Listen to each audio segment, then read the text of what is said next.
So you're just a leech living off your parents at your ripe old age, huh? Lily, leeches should get lost. This is going to be our house. My 8-year-old niece, Emily, spat out these hurtful words, grinning. My sister Anne and her husband Sam were snickering next to Emily. I could guess the kind of parenting they were doing, given the outrageous statement from an 8-year-old. I no longer felt any need to forgive them, my niece, my sister, or her husband. I felt the pent-up anger inside me flare up.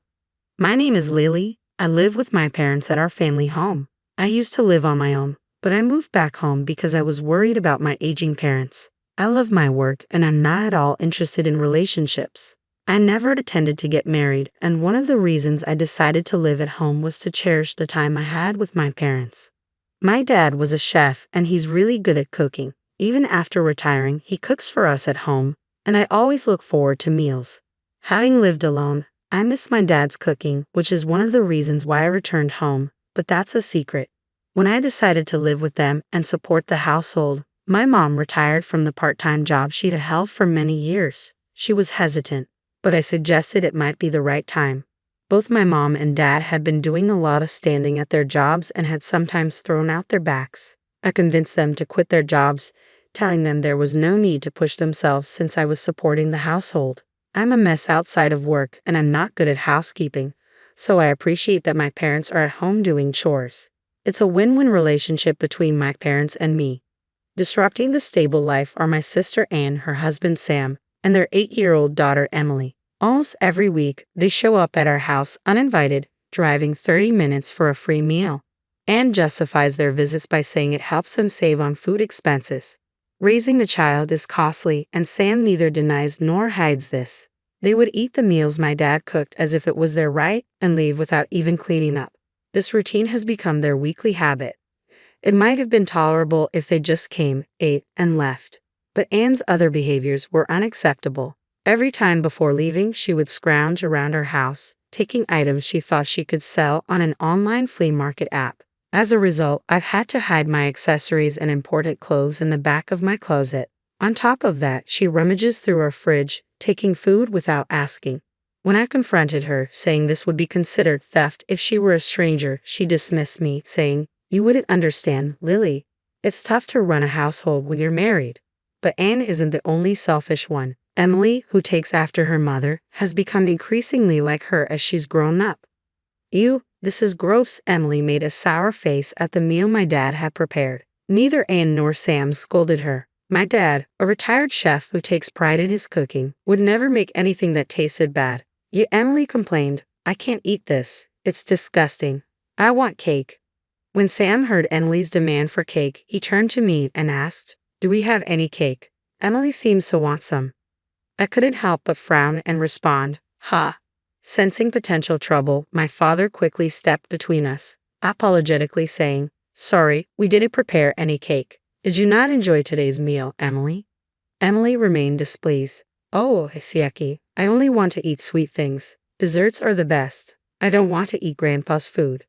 "Oh, I find it convenient and it saves us on grocery bills, so it's fantastic.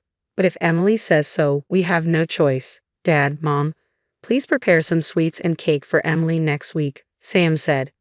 I couldn't forgive Anne for accepting Emily's selfishness and for bossing our parents around. However, if I spoke out now, our already shrinking parents would feel even more troubled.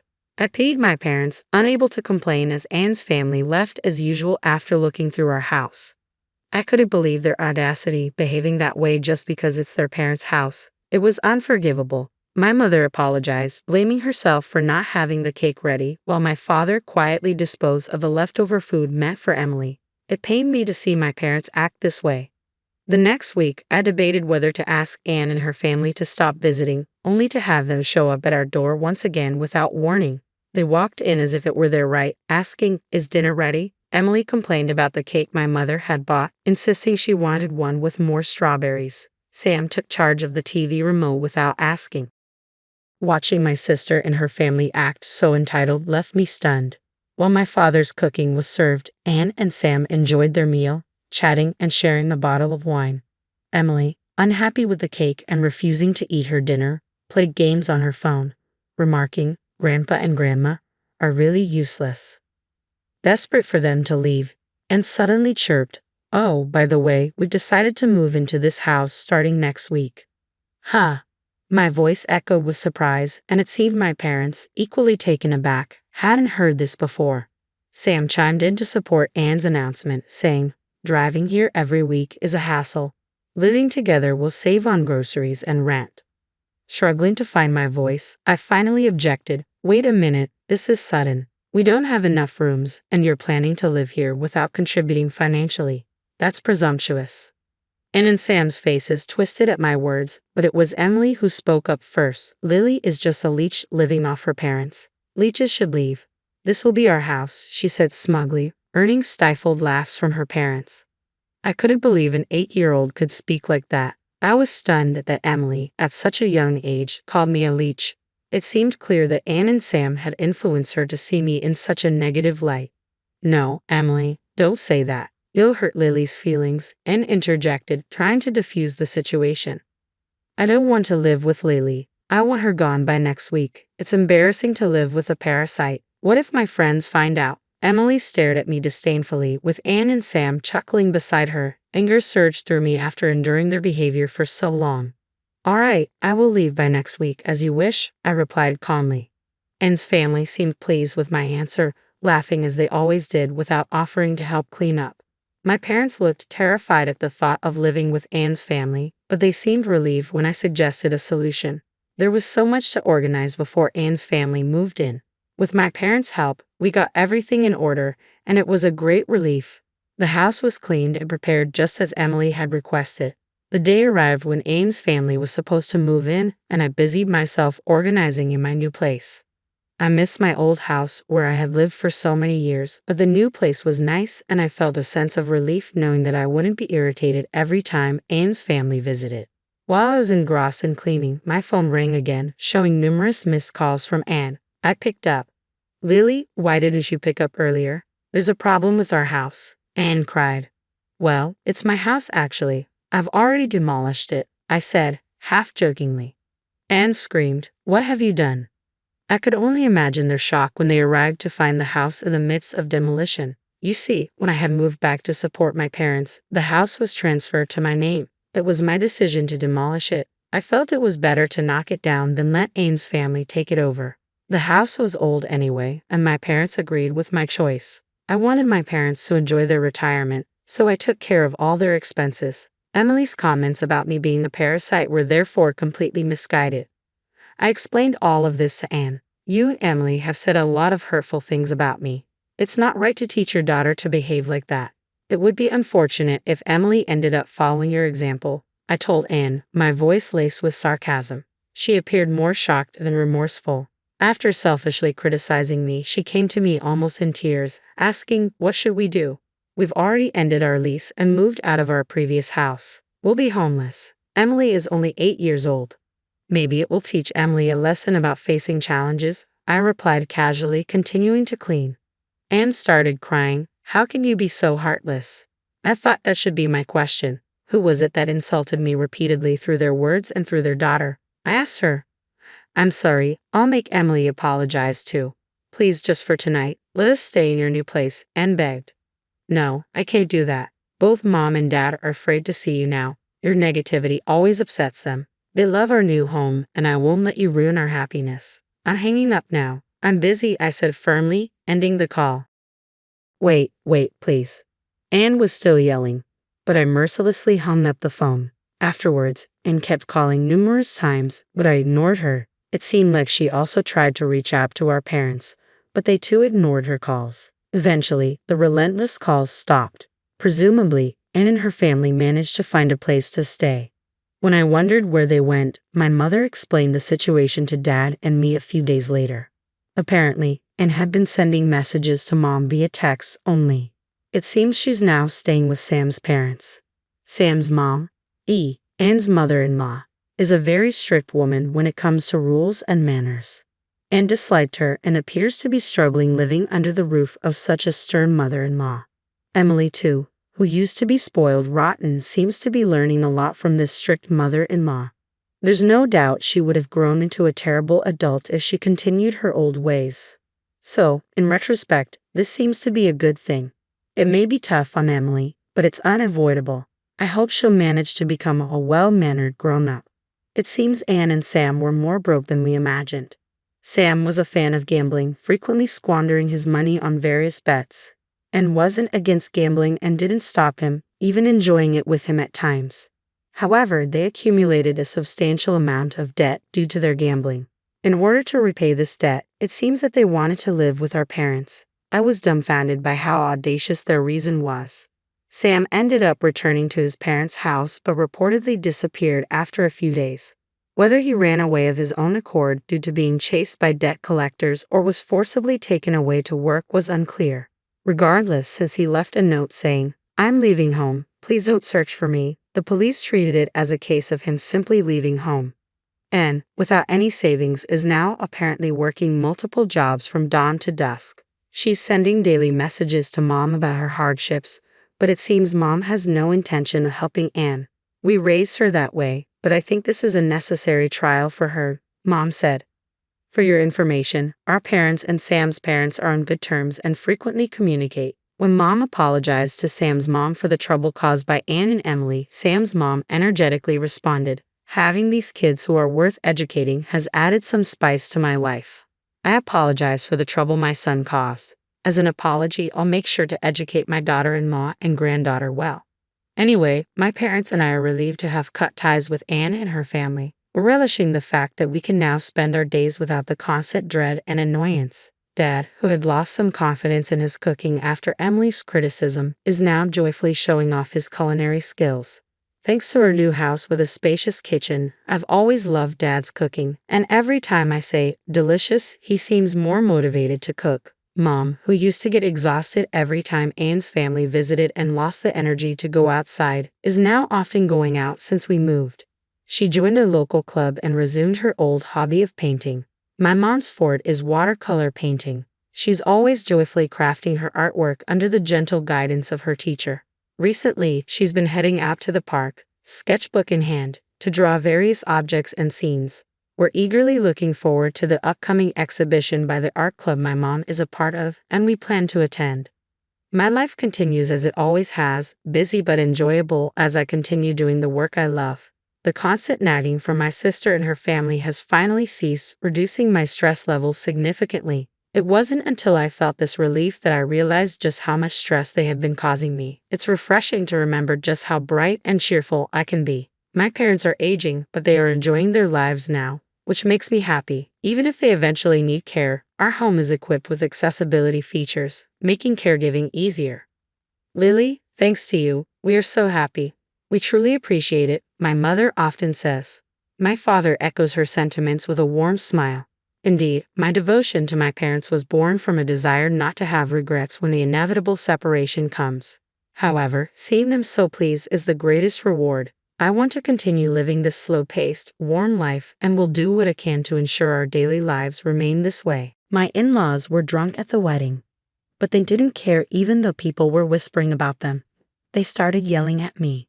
"It's too late now that you're married, but if you want to be part of this family, you need to show us you have enough money," they said. "Yes, your dad is right, so make sure to give us $1,000 a month as a new bonus," they added. I was shocked by their demands. I couldn't believe they would say such things at my wedding reception. I just stared at them, feeling my face go pale. My dad took the microphone from them. "Enough is enough. Don't you realize you're embarrassing yourselves?" he said. "My name is Linda. I am a 30-year-old office worker. I am currently dating Larry, who is 32 years old. I met him through a friend who was worried about me being single, so she introduced us. After dating for a year, Larry proposed, and now we are about to get married. I lost my mother when I was very young, and my father raised me on his own. He worked very hard to take care of me. I didn't have many worries growing up, but losing my mom, who I loved so much, deeply hurt me. Because of this, I was very careful with my emotions. That's why I hadn't dated anyone seriously since my school days. I even thought it would be okay if I stayed single forever. Then I met Larry. At first, I didn't feel any romantic feelings for him, even though he asked me out many times. Larry really cared about me and was always a gentleman. Slowly, I began to open my heart to him, and we started dating. He kept caring for me, and I felt very happy. He became very special to me, and I started thinking I wanted to be with him forever. Then he proposed, and we decided to get married. Larry understood everything about me and was always kind to me no matter what. Don't worry, if you're ever feeling unsure about something, I'll be here for you until you feel better. I love you, Linda. You can count on me, he would say. His words moved me. He promised to make me happy for the rest of my life.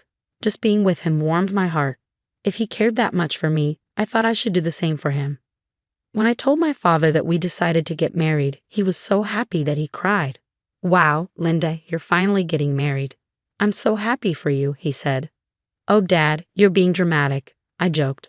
Wow, I hadn't heard anything like that from you until now. I was always worried that you might never get married, he replied. Oh, really? I had no idea you were worried about that, I said. Well, every father worries about his daughter, you know. Anyway, congratulations, he said. Thanks, Dad, I replied. I was so happy to be congratulated by my dad, who had raised me by himself. I thought I would probably cry at the wedding, and my dad would probably cry even more since he was already crying now. With that, Larry and I started preparing for our wedding. We were both busy with our jobs, so our days were very hectic. We worked during the weekdays and made wedding preparations over the weekends. There was no time to rest. Our calendars were always full. On a rare day off, we were supposed to visit Larry's parents' house. I was going to meet Larry's parents for the first time. Larry had come over to meet my father right after he proposed to me. Originally, I had planned to visit Larry's parents right after that to introduce myself. But they were very busy, and our schedules never matched. Finally, some time passed, and we managed to arrange a visit. As we arrived at his parents' house, I suddenly felt nervous. Don't worry, my parents are very kind, Larry reassured me. His words made me feel a bit better, and I rang the doorbell. It was his mother who opened the door. Mom, I'm home, Larry said. Welcome home, Larry. It's so good of you to come, his mother replied warmly. As she talked with her son, I greeted her as politely as I could. Nice to meet you. My name is Linda, and I'm Larry's fiancée. I see, so you're Linda, she said. Her voice was much lower than when she spoke to Larry, and her smile vanished. She looked me up and down as if judging me. Then she led us to the living room, where her cold attitude didn't change. Linda, I'm curious about what you bring to the table. Larry is our treasure and our only child. If you're going to marry him, you need to be a suitable wife. Are you worthy of him? She asked, more like an interrogation. I was taken aback by her question. I hadn't expected such a cold attitude from my future mother-in-law and was at a loss for words. You're going to join our family, you know. Are you ready for that? She continued.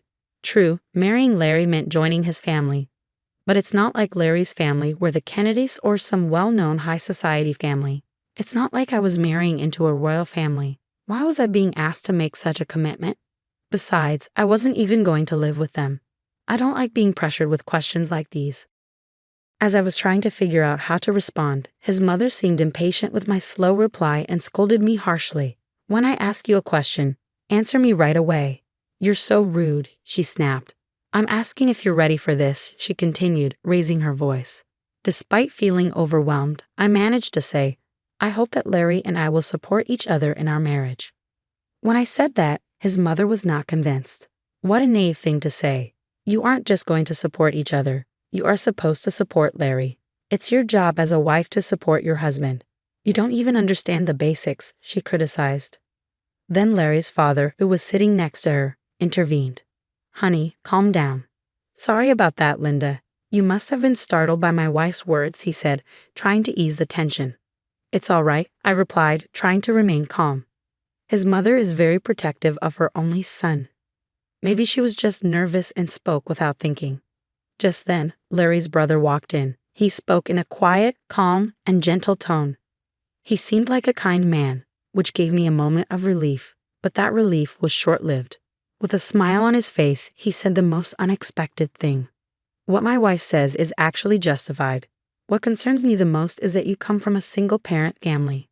What do you mean by that? I asked, confused. Well, being raised by just one parent doesn't have a good public image. We can't be too happy to have such a person become the wife of our only son, can we? He explained.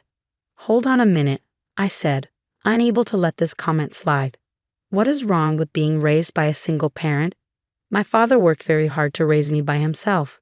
I am very thankful for my upbringing, and I am proud of my father. Being raised by a single parent doesn't make me any less valuable. But they still argued.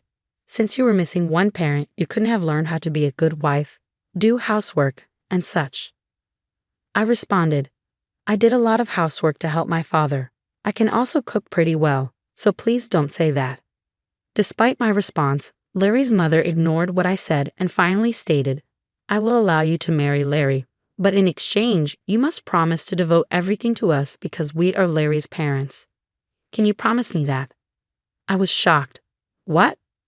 Since you came here to ask for our permission to marry our son, you do know what your duties are, don't you? Before I could say more, he continued the conversation.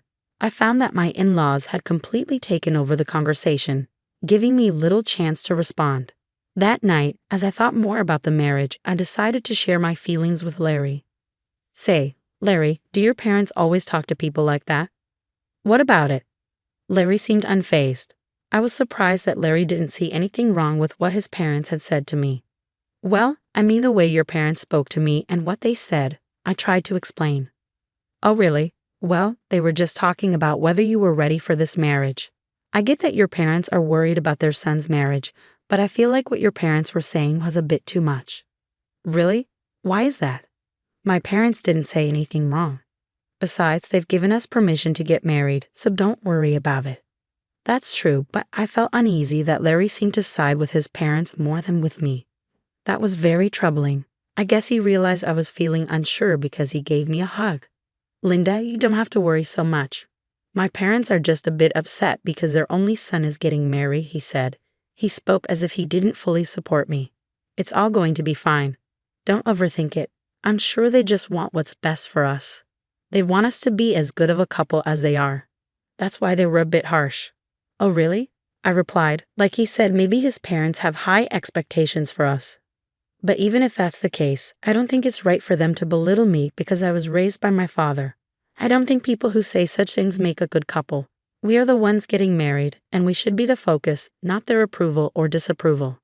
With that perspective, although I was still a bit upset, I decided not to dwell too much on his parents' opinions.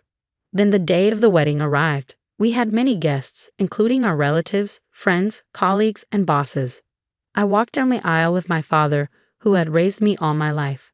Larry and I exchanged our vows and rings. We were met with applause, and for the first time, I truly realized that I was getting married to Larry. I felt a happiness I had never felt before. As we walked into the reception hall, we made our way through the crowd, greeted by videos of us as part of the entertainment. It was a joyful time. I chatted with friends I hadn't seen in a while, and many people congratulated us. Despite my earlier worries about his parents, I was glad I had decided to marry Larry. I was glad we decided to have a memorable day. After the ceremony, we planned to officially register our marriage, and Larry and I would become husband and wife. I cherished every moment and felt so happy. Time flew by, and soon it was time for the final part of the event. The bridegroom and both sets of parents lined up to greet the guests. But I started to feel uneasy because of Larry's parents. We were all supposed to be standing in line, but his parents were wobbly on their feet. If you looked closely, you could see that their faces were bright red. They had drunk too much. Some relatives asked if they were okay. My in-laws were clearly drunk. But we had to wrap up the ceremony and get it over with. The moderator handed the microphone to me and Larry. Suddenly, Larry's mother snatched my hand away from him and yelled at me like a professional wrestler in the middle of a challenge. Listen to me, Linda. After this wedding, you are going to devote yourself to us completely. Prepare yourself because we are going to test you really hard. The guests started whispering to each other, and some even thought it was a joke and laughed. Then Larry's father grabbed the microphone. Linda, don't you feel embarrassed to wear a dress like that? It doesn't suit you at all, dear. You should tell her the truth, his mother chimed in. As expected, the whispers among the guests changed in tone. I looked at Larry, hoping he would stop his father's rude comments, but Larry said he couldn't do that and that his parents weren't doing anything wrong. It became clear he would never protect me from his parents in the future. That was the moment I realized it. I was certain of it even as the hall buzzed around us. My in-laws were drunk and continued to insult me. Well, you're already married, but if you're going to be part of this family, you need to prove that you have enough money, they said. Yes, that's right, they continued. After you register your marriage at the city hall, you should give us a few thousand a month and your entire bonus. I was shocked by their words. I never thought they would say such things at our wedding reception. I just stared at them, feeling my face go pale. My father took the microphone from them. Enough of this. Don't you realize you're making fools of yourselves? He said, though still showing some respect. His parents glared at my father. Why are you interrupting us while we're talking? I knew this woman's father was no good. Single parents are never any good, they said. How dare they insult my father? I thought. My father, keeping his cool, replied, You people are even worse than I imagined. You even refuse to meet me because I am a single father. I never thought that someone like you would work for President Scott. President Scott is such a respectable person. I assumed his employees would be decent as well. At that, my father-in-law's face turned very serious. How do you know President Scott? He's a business partner of my company and, more importantly, an old friend of mine, my father explained. And speaking of single parents, President Scott was raised by his mother alone. So you just insulted the president of the company you work for. Seeing my in-laws' faces fall at my father's words, I realized they finally understood the mess they had gotten themselves into. I apologize, sir. Please don't tell the president about this, my in-law pleaded, suddenly falling to his knees. Just moments before, he had acted like he was in charge, but now he looked defeated. I could hear laughter from the guests. Some even pulled out their cell phones to record the scene. No matter how much you apologize, you can't take back your words, my dad said. He walked over to me and asked if I wanted to go home with him. I said yes and took the microphone from Larry's hand. Thank you for the great entertainment, but there will be no marriage, I announced to Larry and his parents and to everyone who attended. I will make sure to return the money you gave us for this occasion. Then I left the reception hall with my dad. I caught a glimpse of Larry and his parents looking dismayed, and soon after, his relatives rushed over with worried expressions on their faces. The place must have been in complete chaos. As I returned their money, I apologized to the guests. They all expressed sympathy for me and praised me and my dad for our actions, saying it was good that we weren't taken advantage of by such terrible people. Later, Larry's coworkers who had attended the reception must have spread the word about what happened at his company. Larry became known for having such unreasonable parents and was criticized for having a weak character. His embarrassment was so great that he resigned voluntarily. Of course, the president of my father-in-law's company found out about the incident. Larry's father was demoted and sent to an insignificant division of the company, transferred to a remote office in the countryside. I heard that Larry's family has been ostracized by all his relatives because of what happened at the wedding. While it's unfortunate, it really was their own doing, and sometimes things like that just can't be avoided. In the meantime, I've been using this opportunity to strengthen my relationship with my dad. We've been spending more quality time together, and it's helped me appreciate all he's done for me even more. One day, he sat me down for a serious talk. Linda, are you interested in running the business? He asked, looking at me with a mixture of hope and seriousness. Do you mean? I started, a bit unsure where he was heading with this. Why don't you work towards becoming the president of my company? He suggested. It was a big step, and he seemed to believe I was ready to take it on. I'll do my best, I promised him, feeling a mix of excitement and nervousness. I decided then to focus on stepping up my game at work rather than getting entangled in romantic relationships for now. I wanted to prove to myself and to my dad that I could excel and perhaps one day be a great leader like him. Currently, I am deeply involved in learning everything I can at my dad's company. The work is challenging but fulfilling, and I'm determined to make the most of this opportunity. Reflecting on the wedding fiasco, it's clear that Larry's in-laws were quite unreasonable, turning what should have been a beautiful event into a spectacle. Thankfully, since the marriage wasn't officially registered, I was spared from a legally binding mistake. Now, free from any marital ties and with no looming in-law issues, I can focus solely on my career aspirations. It's a relief to know that out of a chaotic situation came a clear path forward for me. I look forward to what the future holds and am excited about the potential of leading the company. I wish myself all the best and hope that anyone watching this story can take something valuable from it. Thank you for staying till the end. Please consider subscribing if you enjoyed this story, and I hope to see you in the next video. You're useless. You can't even handle the chores or take care of the kids, let alone pay the AL money. Kyle finally showed up at the hospital 3 weeks after my car accident, saying these mean things without caring about me lying there in the hospital bed. At first, I hoped Kyle came because he cared about me, but I was disappointed. I sighed deeply. Honestly, I had already been thinking about getting a divorce. I didn't expect Kyle to bring it up now, but I guess it's a good thing. It saved us both some trouble. Fine, I agreed quickly, which surprised Kyle. He didn't know I was already ahead of him. I wanted to tell him I knew what he was planning and was secretly laughing at him in my head. My name is Sarah. I'm a 40-year-old housewife living with my husband Kyle and our 7-year-old daughter Lisa. Kyle and I met during a group blind date and got married when I was 30. He was easy to talk to, and eventually I fell for him, and we started dating. Kyle was charming, the most handsome man at the table when we first met. When he showed interest in me, I felt flattered and proud. Kyle was incredibly romantic in our early days. He would surprise me with desserts and flowers at fancy restaurants for my birthdays, take me on trips for our anniversaries, and write heartfelt letters at just the right moments. I felt so lucky to have him and eagerly accepted his marriage proposal, imagining a life full of surprises and excitement even after marriage. But once we were married, things changed. Hey Sarah, my dinner isn't ready yet. I've been working all day, and you can't even have dinner prepared when I get back. You're so lazy. After we got married, Kyle started acting like he was the boss of the house and I was his servant. At first, I was shocked by how different he was. I thought he was just joking when we were dating. We used to laugh at each other's silly jokes.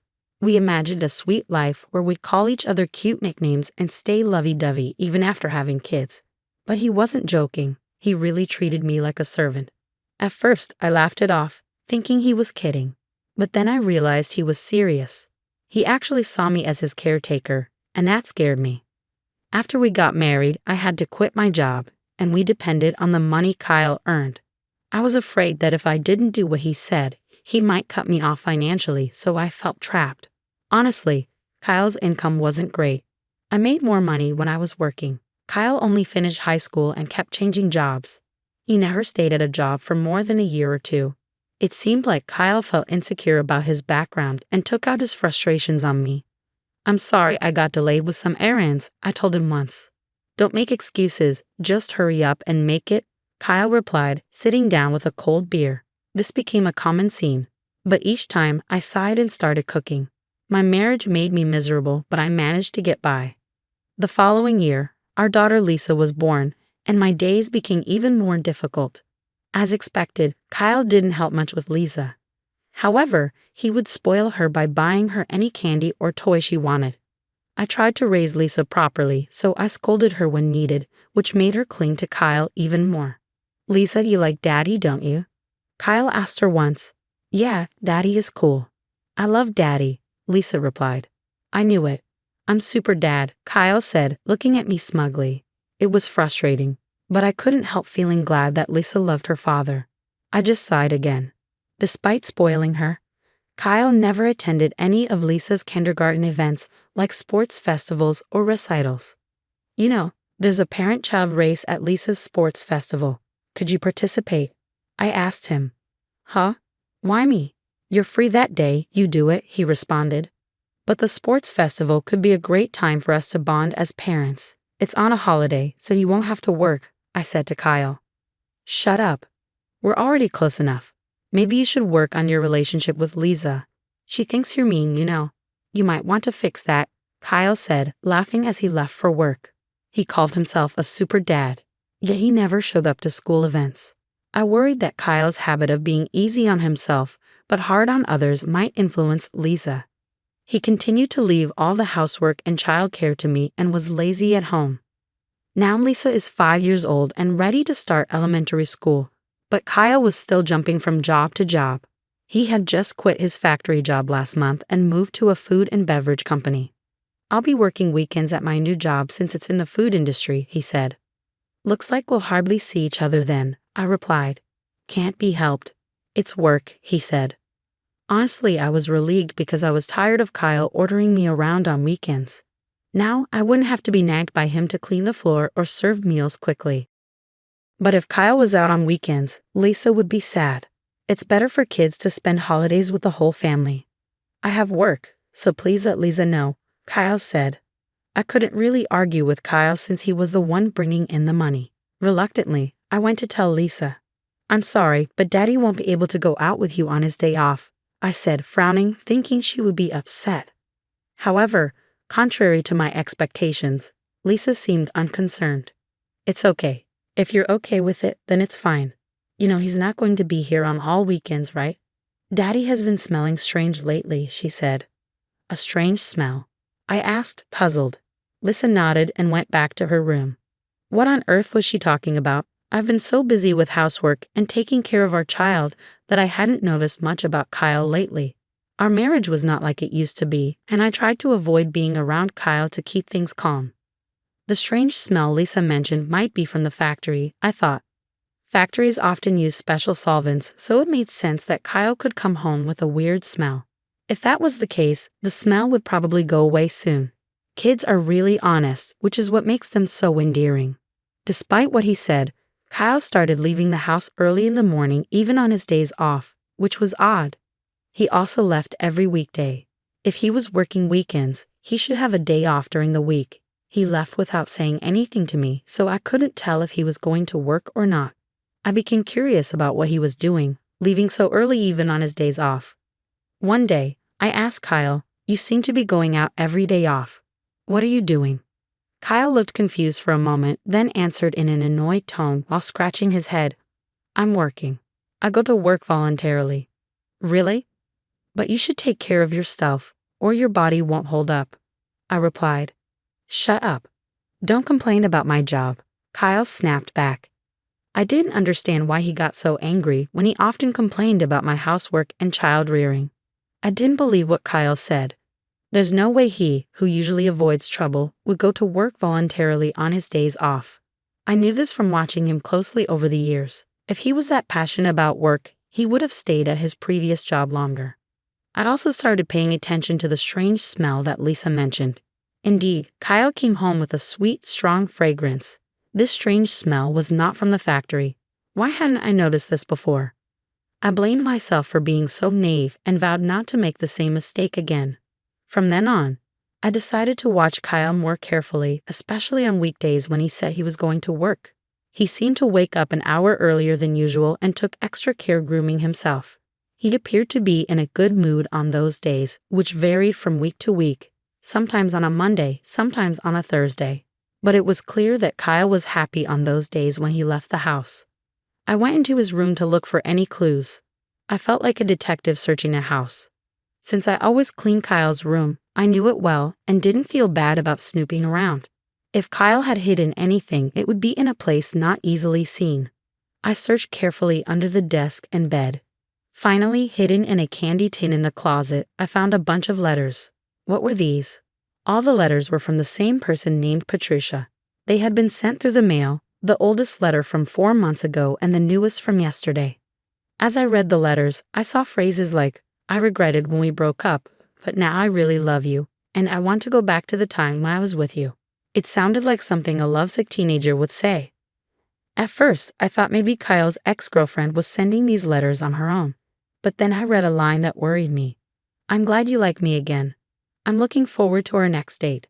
This was from last week. It looked like Kyle was seeing this Patricia. Today he was definitely up to something. I took photos of the letters with my smartphone as evidence. I thought about taking the letters but didn't want to make Kyle suspicious. Even with these letters, I felt I didn't have enough proof. After thinking it over, I decided to hire a private investigator to check on Kyle. 3 weeks later, the investigator gave me the results. He brought photos of Kyle and Patricia close together in the park at night, and even a recording of them saying, "I love you," to each other. I accepted the facts calmly. With solid proof in hand, I went to the municipal office and came back with a divorce form. Now that I knew Kyle was cheating, I had no reason to stay with him. I planned to confront him with the divorce papers the next time something happened. I returned home and let out a deep sigh. I was acting resolved, but honestly, I was heartbroken. I was upset with myself for having married someone as careless as Kyle. I was thinking about resting a bit before making dinner when my phone rang. Hello? Yes, Sarah. Do you have time to talk? Yes. What's going on? I was surprised to get a call from my father. He usually doesn't call me. Actually, your mother and I were talking yesterday and we're thinking about transferring our assets to you soon. Huh? What happened? My father ran a company that sold imported goods to Japanese corporations. I was the daughter of a big company president, but I never told Kyle about this. I thought it would make me sound boastful, especially since Kyle jumped from one job to another. We're getting old and thinking about retiring. We thought about keeping the company going but didn't want to push it on to you, our only daughter, so we decided to step back. I see. I felt guilty about not taking over the company, but my parents respected my decision and had planned for the future. I was touched by their thoughtfulness. We're thinking of handing over our assets to you. Our total wealth is $17 million, but we're fine with just $3 million. We've decided to give you the remaining $15 million. What? $15 million? I was shocked. That was more money than I could ever imagine earning in my lifetime. Yes, there will probably be inheritance tax, but you'll still have plenty left. You won't have to worry about living expenses for the rest of your life, Dad said. Thank you. I expressed my deepest gratitude to my father and mother and hung up. Soon $15 million would be coming my way. With that money, I wouldn't have any worries, even if I divorced Kyle. No offense to him, but he probably couldn't earn that much. I felt relieved and was in a daze for a while. I glanced at the clock. It was 6:00 p.m. I realized I needed to make dinner and checked the fridge, but there were no groceries left. I got ready to go shopping at the supermarket. My heart was light, but I also felt a sense of urgency that Kyle might come home soon. As I was hurrying across the last crosswalk to the supermarket, the light turned green. Watch out, someone yelled, but it was too late. My body was already in the air, and then I hit the ground hard. The sharp pain shot through my head, and without understanding what had happened, I lost consciousness. When I woke up, I was lying on a hospital bed. The first thing I saw when I opened my eyes were my parents and Lisa. Sarah, thank goodness, Mom said. Lisa was crying next to me. I gently stroked her head. You were hit by a car and broke both legs. They say it will take 5 months to fully recover. 5 months? I felt dizzy thinking about being out of action for so long.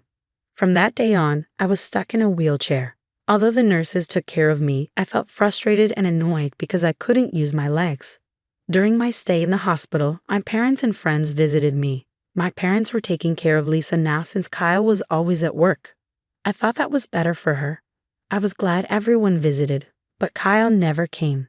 I started to doubt his care, thinking, aren't we husband and wife? However, 1 week after I was hospitalized, Kyle finally showed up. Hey, feeling good? Kyle asked sarcastically. Yes, man, it's a mess at home without me, I replied lightly. Kyle always complained about my housework as soon as he spoke, showing no empathy. I sighed, thinking he would be at least a little worried about me. What can I do? I was in a car accident, I snapped back. Kyle looked at me with disdain and said, You're useless if you can't do housework or take care of the child. That's the worst, and you should pay alimony. He said such horrible things to his hospitalized wife. Initially, I had hoped Kyle came to visit out of concern, but he was still disappointing. I sighed deeply. Honestly, I had been thinking about getting a divorce myself. I hadn't expected Kyle to bring it up today, but it saved me the trouble of arguing. Sure, I said, and Kyle looked surprised when I agreed. Unfortunately, I know what you're up to, I wanted to say, laughing inside. Here's a divorce notice. I took out a filled-in divorce form from a bag my mother had brought and held it in front of Kyle's face. You already had this. Kyle was briefly confused, his eyes wide, but then he took the divorce notice from me and filled in his name and address right there. I felt relieved, knowing I wouldn't have to see Kyle's face ever again. I wanted to tell him the feeling was mutual, but I just watched him leave silently. Probably Kyle would remarry Patricia after the divorce. I didn't know what kind of woman Patricia was, but it was sad to think she was going to marry someone as controlling and unpleasant as Kyle. I felt a bit guilty about Lisa, but deciding to leave was something I had thought about for a long time. I promised myself I would take good care of Lisa. A month after Kyle left, My life was peaceful. The time without my husband nagging me felt like heaven. I was released from the hospital and started physical therapy. I decided to stay at my parents' house until my leg healed. My parents were angry at Kyle when they learned about the divorce, but they stopped pressing the issue when I told them I wanted to forget about him. Lisa didn't seem lonely even without her father around and was happily going to elementary school. In the end, Lisa also noticed Kyle's domineering behavior and probably didn't see him as a father anymore. I was convinced that divorcing Kyle was the right decision, but one afternoon, I got a call on my mobile phone. I ignored it when I saw Kyle's name, but the phone kept ringing nonstop. Eventually, I answered the call. "Hey Sarah, when are you coming back?" Kyle's words made no sense to me, and he sounded like he was about to start yelling. "What do you mean, coming back? You married Patricia, didn't you?" I replied. When I mentioned Patricia's name, Kyle sounded surprised and exclaimed, "How do you know that? Did you think I didn't know you cheated? That's why I asked for alimony." "Yes, that's right, but alimony and child support? I can't pay that." "Why do I have to pay alimony anyway? You, who never did the housework, should be the one to pay," Kyle argued. I was shocked to hear Kyle's argument. I had asked for alimony and child support through a lawyer, but he hadn't paid yet. I knew Kyle didn't have a lot of money, but he should find a way to pay. Yet here he was, saying something ridiculous like I should be the one to pay alimony. "I noticed your affair and gathered evidence. Did you see it from the lawyer?" It seemed that Kyle had already seen the evidence from the detective agency. That would make things easier, but him calling me was ridiculous. "I wanted a divorce even before I found out about the affair because you never helped with housework or childcare, and you complained all the time.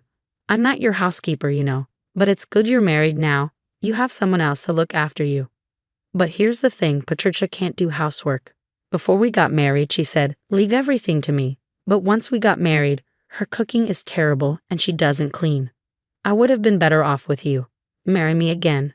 After all, you don't have any money, right? Lisa liked me too, didn't she? Kyle said, which annoyed me. "What are you talking about? You divorced me and remarried. You're her partner, not my responsibility. And sorry to say, Lisa doesn't like you. And I have money." "Don't lie to me. There's no way you have money. You were a housewife. You can't live without me." I had no intentions of telling Kyle about the fortune I inherited from my parents, but faced with his aggressive attitude, I had no choice but to reveal it. My parents are CEOs. Recently, I inherited their assets. It's around $52 million in total, so I can live without working for the rest of my life. I could almost visualize Kyle gaping on the other end of the phone as he heard about this fortune. "You're lying. There's no way you have such a huge amount of money." "It's true. If you want, I can have my parents tell you." With that, Kyle finally seemed to believe my words and fell silent. Then he suddenly yelled, "If it's true, why didn't you tell me?" "Well, I wanted to tell you, but I knew about your affair and I thought the worst of you, so I thought it didn't matter." At that point, I hadn't yet inherited the assets and there was no issue of property distribution. Kyle bit his lip in frustration. He probably never imagined I had such assets. He must be regretting that he divorced me. But I didn't want to suffer his terrible behavior anymore. "Can I hang up now? Please pay the alimony properly, reflect on your actions, and never call me again. Goodbye." With that, I hung up the phone. I immediately blocked Kyle's number so he couldn't call anymore. "Mom, who were you talking to?" Lisa walked into the room and asked curiously. "Just a friend," I replied. "But Lisa, do you want to go to the amusement park this weekend?" "Yes." Lisa smiled happily. Seeing her smile reminded me that her happiness was all that mattered to me. A few days later, I heard that Kyle had broken up with his new wife, Patricia. They argued because she wouldn't do housework, and Patricia ended up leaving him. Kyle, having been divorced twice in a short time, would probably find it hard to get married again. I hoped he would stay single for a while to prevent more people from getting hurt. After the divorce, Kyle lost his motivation and quit his job at the restaurant. He would probably find another job, but it might take him some time to get his life back on track. I felt a bit sorry for him, but his problems were his own doing.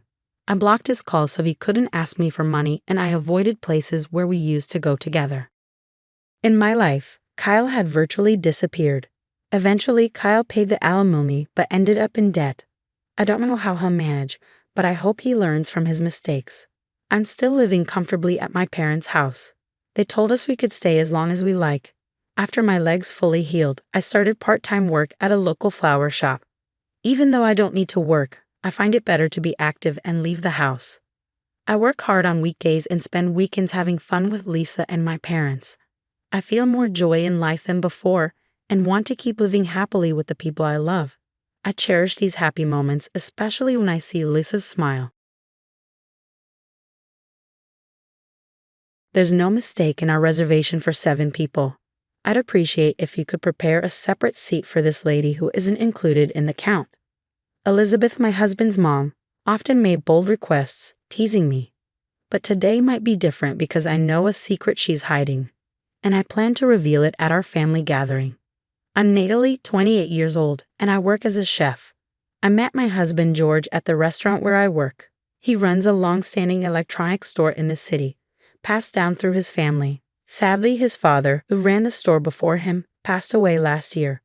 I grew up in a family passionate about cooking. My parents and brother are all culinary professionals.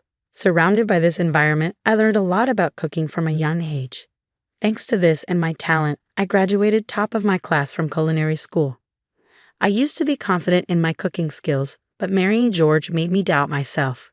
We ended up living with his mom, Elizabeth, after his dad passed away. George wanted to take care of her, so we agreed to live together. I hoped for some time alone with George after our wedding, but living with his parents changed that plan. I knew he might eventually live with them, but not right after getting married. Maybe he didn't want to upset me by mentioning it earlier. Living with Elizabeth wasn't as bad as I thought. She was kind and helped with chores. She even bought me treats from my favorite bakery. But there was one issue. Her cooking was too salty for my taste. She prepared our meals, but they were always too salty. I knew Elizabeth was from the northern regions, though I assumed her love for salty food might be typical there. I'd read in magazines and seen on TV that northerners often prefer saltier tastes.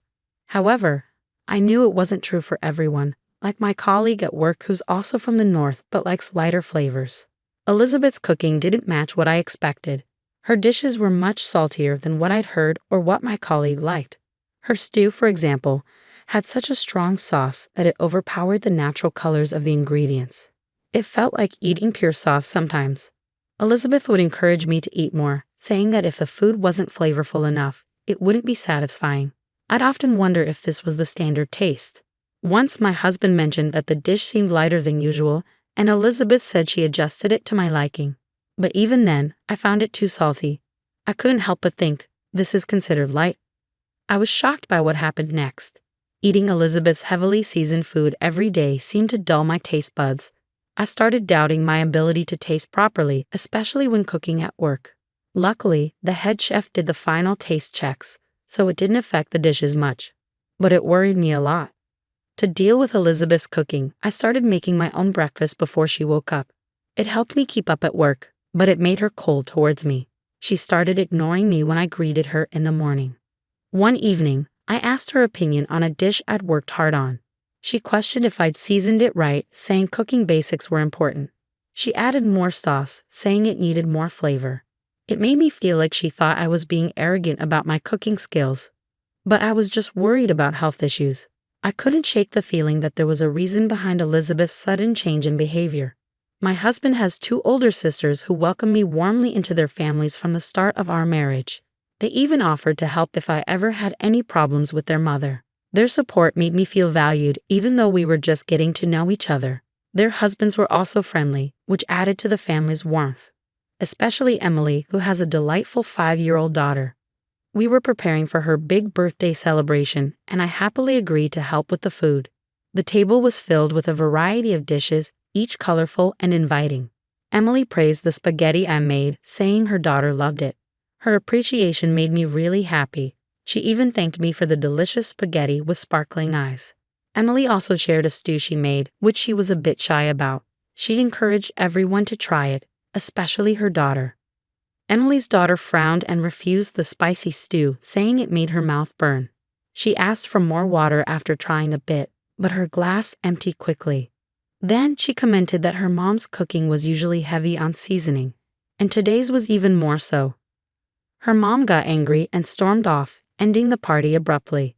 I regretted offering to help with the cooking, especially since Emily's daughter's comment seemed to upset her mom. It felt unfair for our efforts to be criticized like that. That night, I wanted to apologize to Emily, but I couldn't find the courage. When I finally did, she responded coldly, telling me not to act superior because it wasn't my house. Her response was sharper than I expected. Life became increasingly difficult from the next day onwards. Elizabeth would heavily season the meals I carefully prepared, and on the worst days, she'd even throw them away before finishing them. I turned to my husband for support, but he didn't take my distress seriously. He suggested that maybe I had antagonized her and needed to listen more. It felt like he wasn't understanding my feelings. To add to the strain, despite being married for only half a year, he started coming home late, sometimes not until midnight. He said it was because of work, but he even started missing important family events, like Emily's daughter's birthday party. This put a further strain on our marriage. Just when I thought things couldn't get any tougher, Elizabeth had a bad fall down the stairs and seriously hurt her leg. Emily offered to help with her care, but Elizabeth insisted that it was my duty as her daughter-in-law to look after her. After that, my life changed completely. I had to attend to Elizabeth's needs all day, every day, from small tasks to big ones. Even at work, I'd get constant calls from her, disrupting my tasks. At first, my colleagues understood, but eventually, they got frustrated with the interruptions. I ended up resigning from my job. When I told Elizabeth about quitting, she seemed happy about it. Since then, my days have been filled with meeting her spontaneous demands at all hours. It's taken a toll on my mind and body. As my husband's absence at home grew, I couldn't shake my doubts about his excuses for working late. I started considering what our next steps should be. Feeling like I couldn't stand by any longer, I decided it was time to teach both Elizabeth and my husband a lesson. A few days later, during breakfast, I brought up the idea of divorce. They were both shocked by my sudden announcement. My husband questioned why I was bringing it up, reminding me that we were still newlyweds. He denied any suspicion of cheating and seemed hurt by the suggestion. He also pointed out that I rarely came home, and he felt belittled by Elizabeth. He said he couldn't be happy in such a household environment. "I've made my decision," I declared with newfound determination, surprising both of them. My husband quickly apologized, promising to be more attentive to our home life. He even suggested I take a break and go to my parents' house for a while if I needed it. However, he asked if I could still help Elizabeth due to her leg injury. His apology caught me off guard, but I sensed a hint of resentment in his tone. He urged me to reflect on what had happened and suggested we keep trying to live together. He hoped our feelings might change and things could improve. I replied tersely, saying I would think about it. Their smug smiles revealed their shared bond as family. The atmosphere at home improved briefly with my husband coming home earlier, but it didn't last. He started staying out late again, and Elizabeth returned to her cold behavior. Despite her injury, she frequently left the house. When I questioned her actions, I uncovered a shocking truth. My phone rang incessantly one day, with calls from my husband and Elizabeth. They demanded to know why I had left Elizabeth alone. I explained that I was at my parents' house, as we had agreed it would be temporary. But something had gone wrong. Amidst the commotion, I heard Elizabeth's voice in the background. "I won't go back to that house. From now on, all communication should go through lawyers," I stated calmly before hanging up. For the next few days, I enjoyed the peace of my parents' home. They cooked my favorite meals, and I felt grateful for each one. In return, I cooked for them, and when my mother praised my cooking, tears of happiness filled my eyes. During this peaceful time, I got an unexpected message from someone I didn't want to hear from, Elizabeth. She apologized for her past actions and invited me to her upcoming birthday party. I didn't want to go, but the party was at a renowned restaurant, a rare luxury. I decided to attend and convey my intentions. Elizabeth was happier than I expected and shared the details. The day of the party arrived, and the venue was an upscale restaurant near the station. It had become popular among food enthusiasts because of a new chef trained in France. His dishes were acclaimed as authentically French, earning rave reviews from gourmets in the city. Upon arriving at the main entrance of the restaurant, I observed George and Elizabeth awaiting my arrival with what appeared to be a smug expression. The attendees of the party included Emily, her husband, and her children. constituting a small gathering of 8 individuals.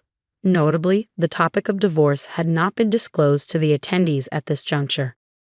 Shortly thereafter, Elizabeth approached the restaurant staff and requested confirmation of the reservation, which was indicated for 7 individuals.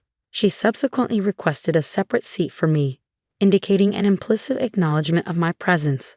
As we settled into our seats and began dining, Elizabeth's comment about the spaghetti tasting like mine warmed my heart.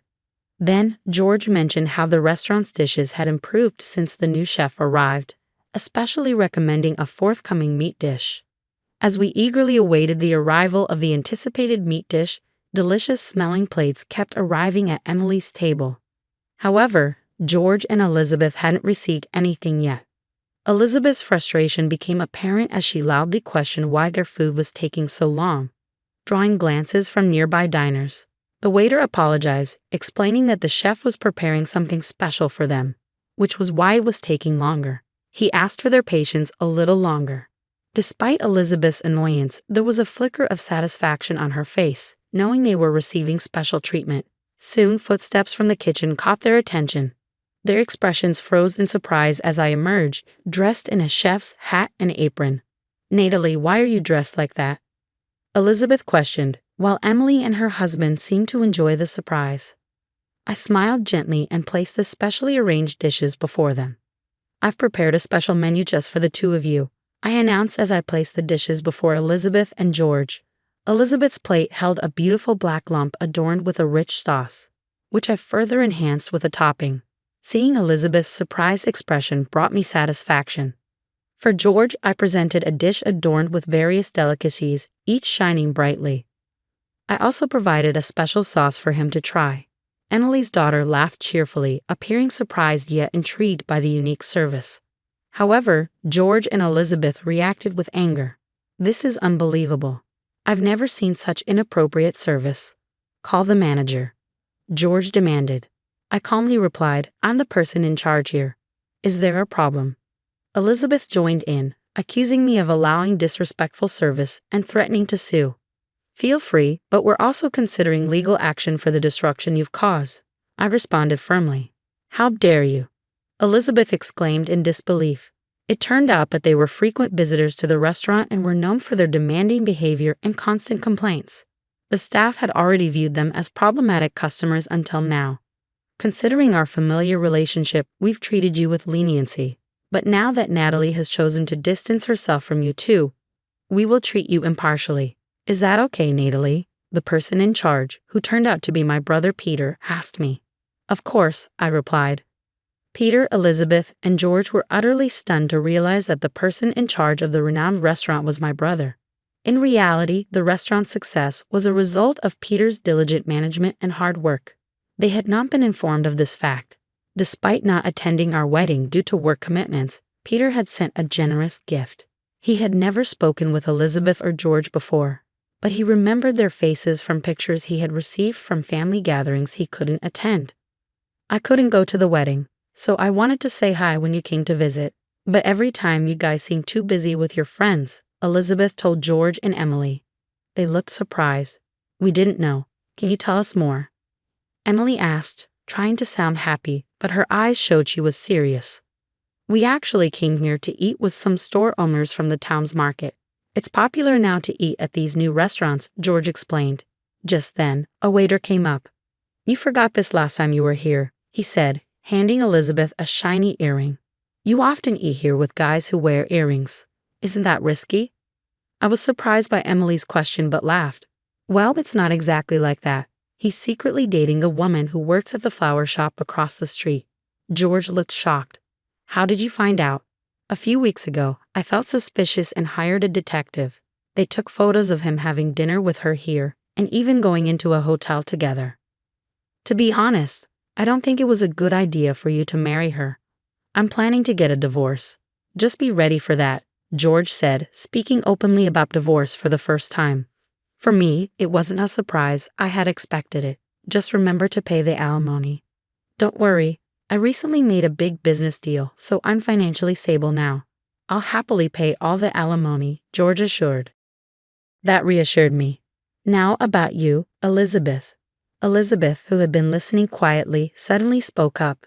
She was a regular at this fancy restaurant and known by the staff. "What do you want from me? Since my husband passed away, I don't think anyone can criticize me." But I knew something she didn't. "Actually, I had a detective look into your secrets too. Turns out, you've been in a secret relationship for 5 years." "But wait, didn't your husband just pass away a year ago? What's going on?"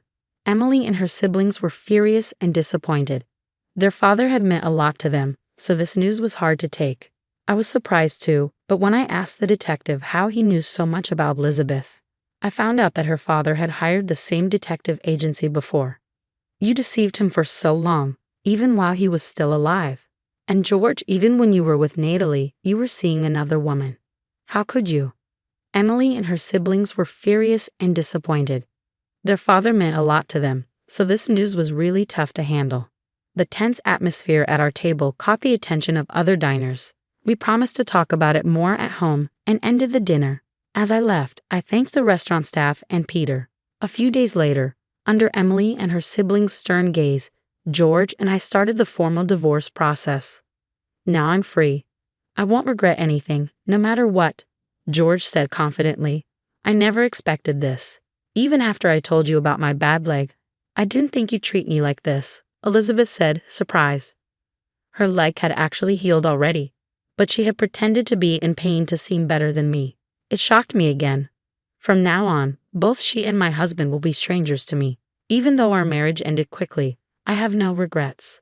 A few days later, when I checked my bank account, I was surprised to find that both my husband's and his mistress's alimony payments had been deposited at the same time. It seemed like my husband covered her share too. With this knowledge, I could finally see them as completely out of my life. Then some interesting news came about my husband and his mistress. He had gotten into debt to pay the big alimony. But soon after we divorced, she dumped him easily. Emily told me that the woman is known in the area for going after married men. After what happened at the restaurant, Peter told us that regular customers were tired of George and Elizabeth's behavior, and they were happy we stood up to them. After that, the restaurant banned them from coming in. Their dishonesty became known in the community. A big contract my husband was bragging about got canceled. His electronics store relied on trust from the locals. But now that trust is gone, running it will be hard.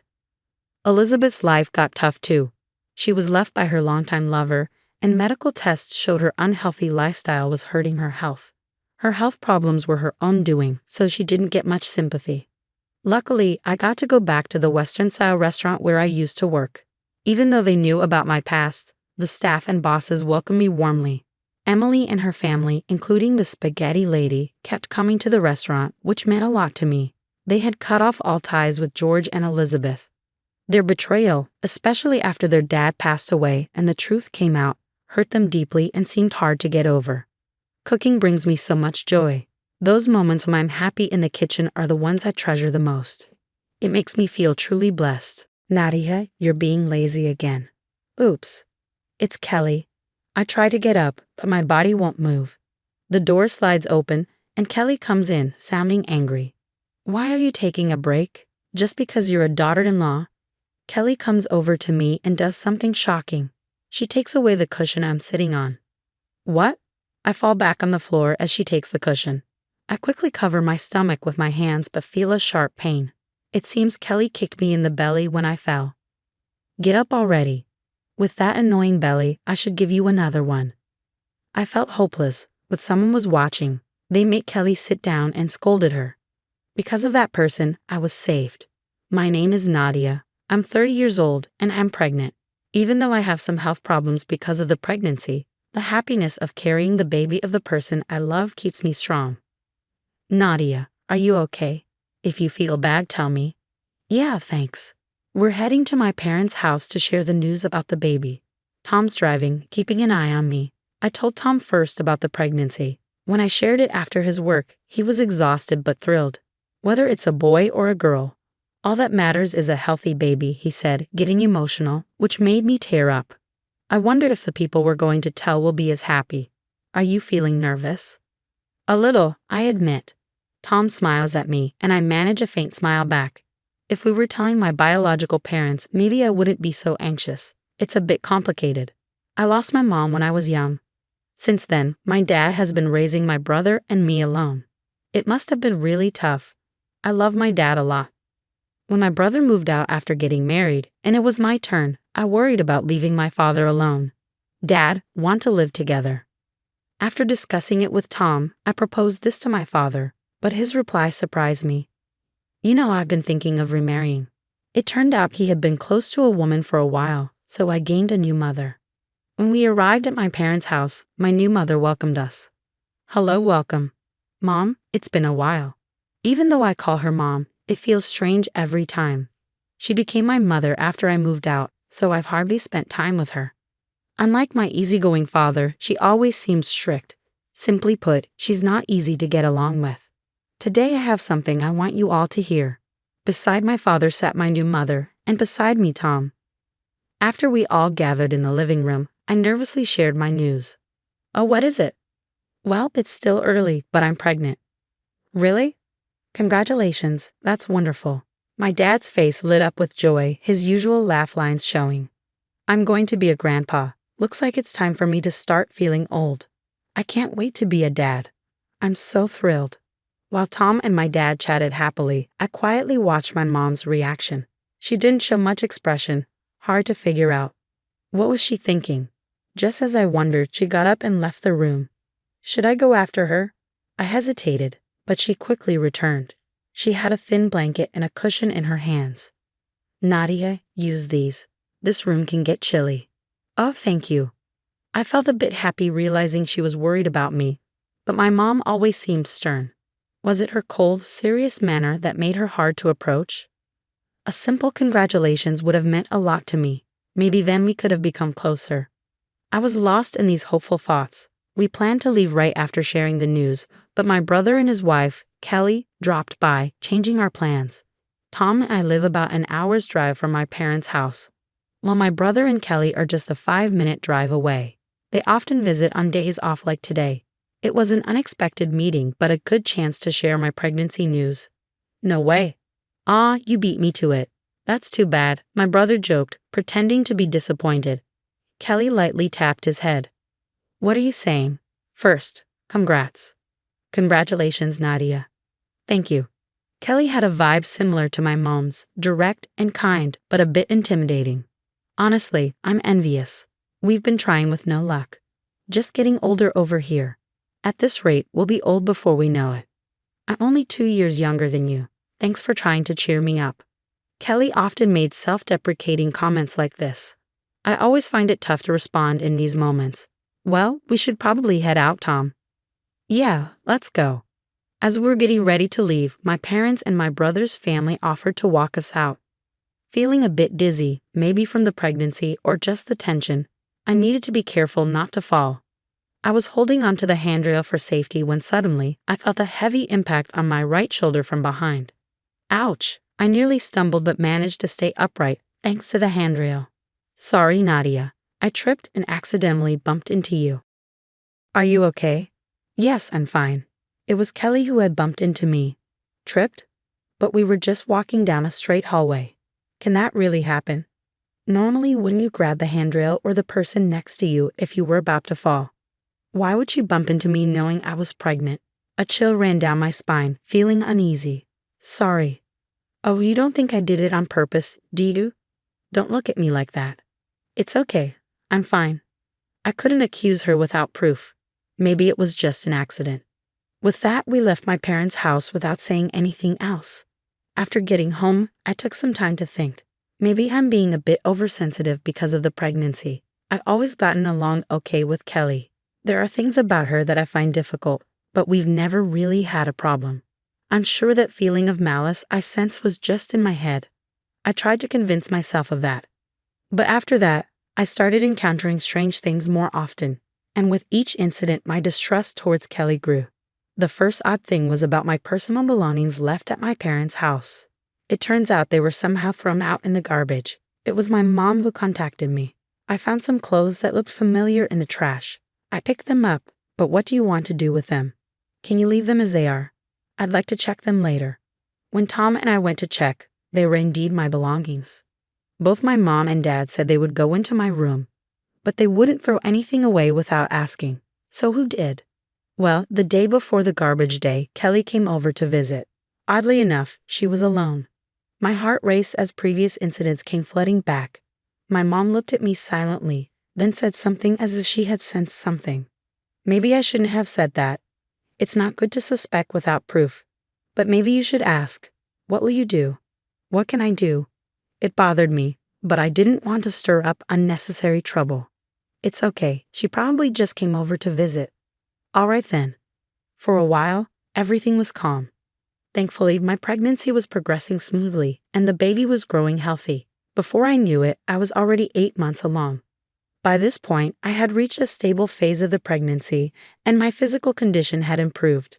Since I hadn't seen Kelly in a while, there were no more issues. Then one day, my dad invited us over, saying, "Why don't you and Tom come over on your next day off?" He chose a day when there was a big festival near our parents' house. Every year, we gather at our parents' house for this festival. It's a lively celebration with all our relatives. When I told them about your pregnancy, everyone was thrilled. They said they'd love to see you, but of course, your health comes first. Standing for long periods was challenging with my growing belly, but otherwise I was doing well. I think we'll go. Yay, everyone will be really happy. With Tom saying yes, we went to visit my parents' house after a long time. Hi there, Nadia. Congratulations. You've grown a lot. Your baby is going to be strong and healthy. Every family member I saw said congrats.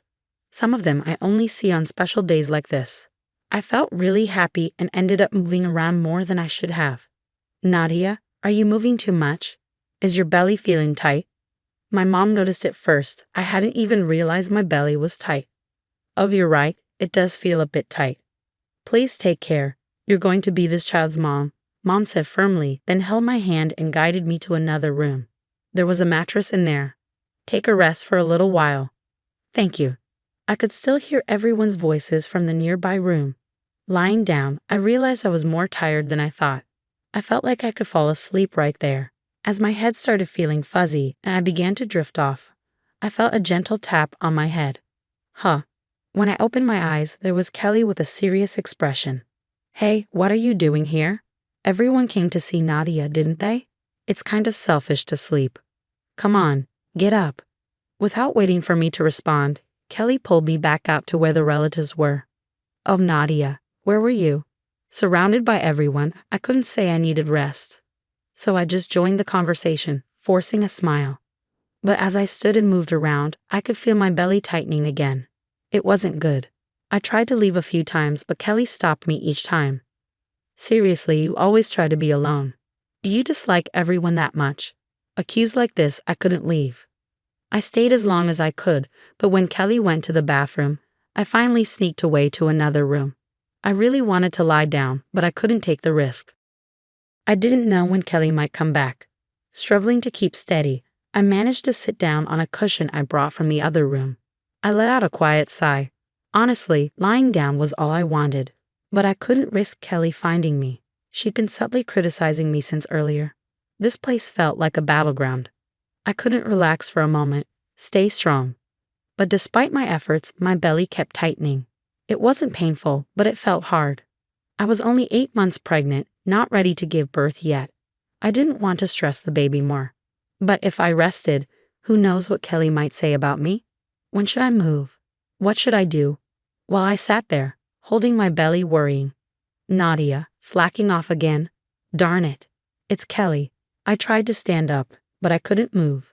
With the sound of the sliding door opening, Kelly entered, her voice full of anger. Why are you resting? Just because you're the daughter-in-law? Kelly marched aggressively towards me. But here, in this house, I'm treated like a daughter, not just a daughter-in-law. That's what I believed. But then she did something unbelievable. She grabbed the cushion I was sitting on. The force made me fall back onto the mat.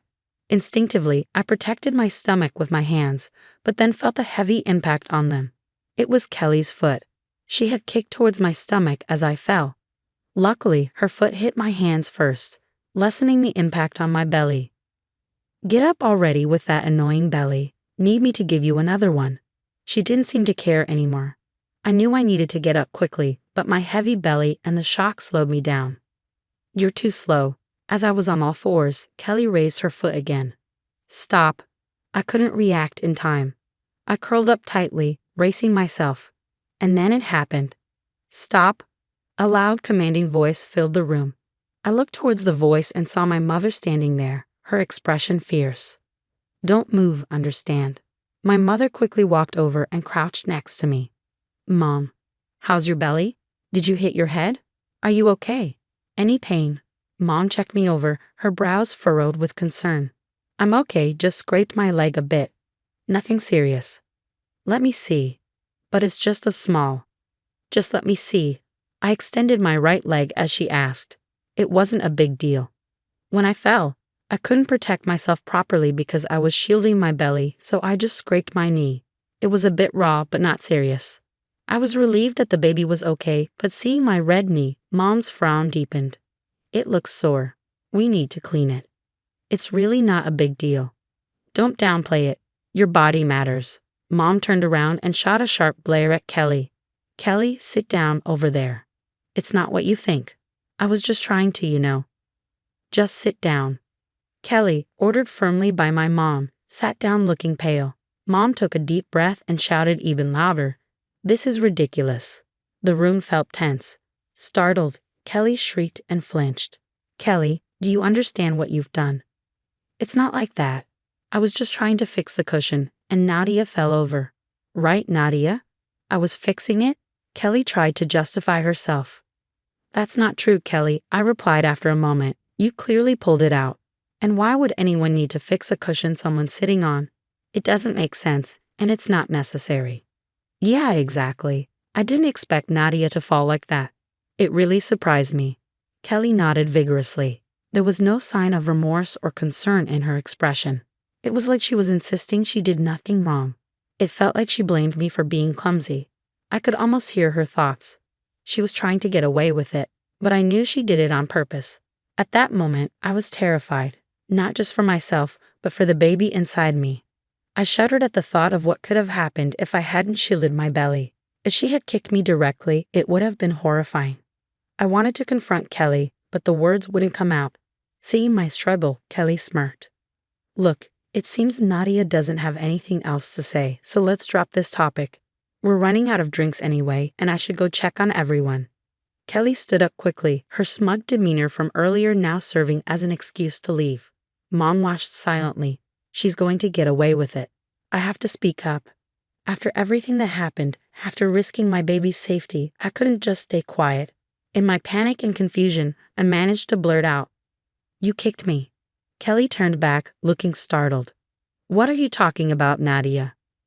You kicked me, Kelly. Whether pulling the cushion was on purpose or not, I don't know, but you aimed for my belly. Wait, Nadia. Kelly started to come towards me, flustered. Stay calm. There must be a misunderstanding. I am calm. It's not a misunderstanding. You definitely kicked me. If Mom hadn't intervened, you would have done it again. I would never do that. Shut up. Just be quiet.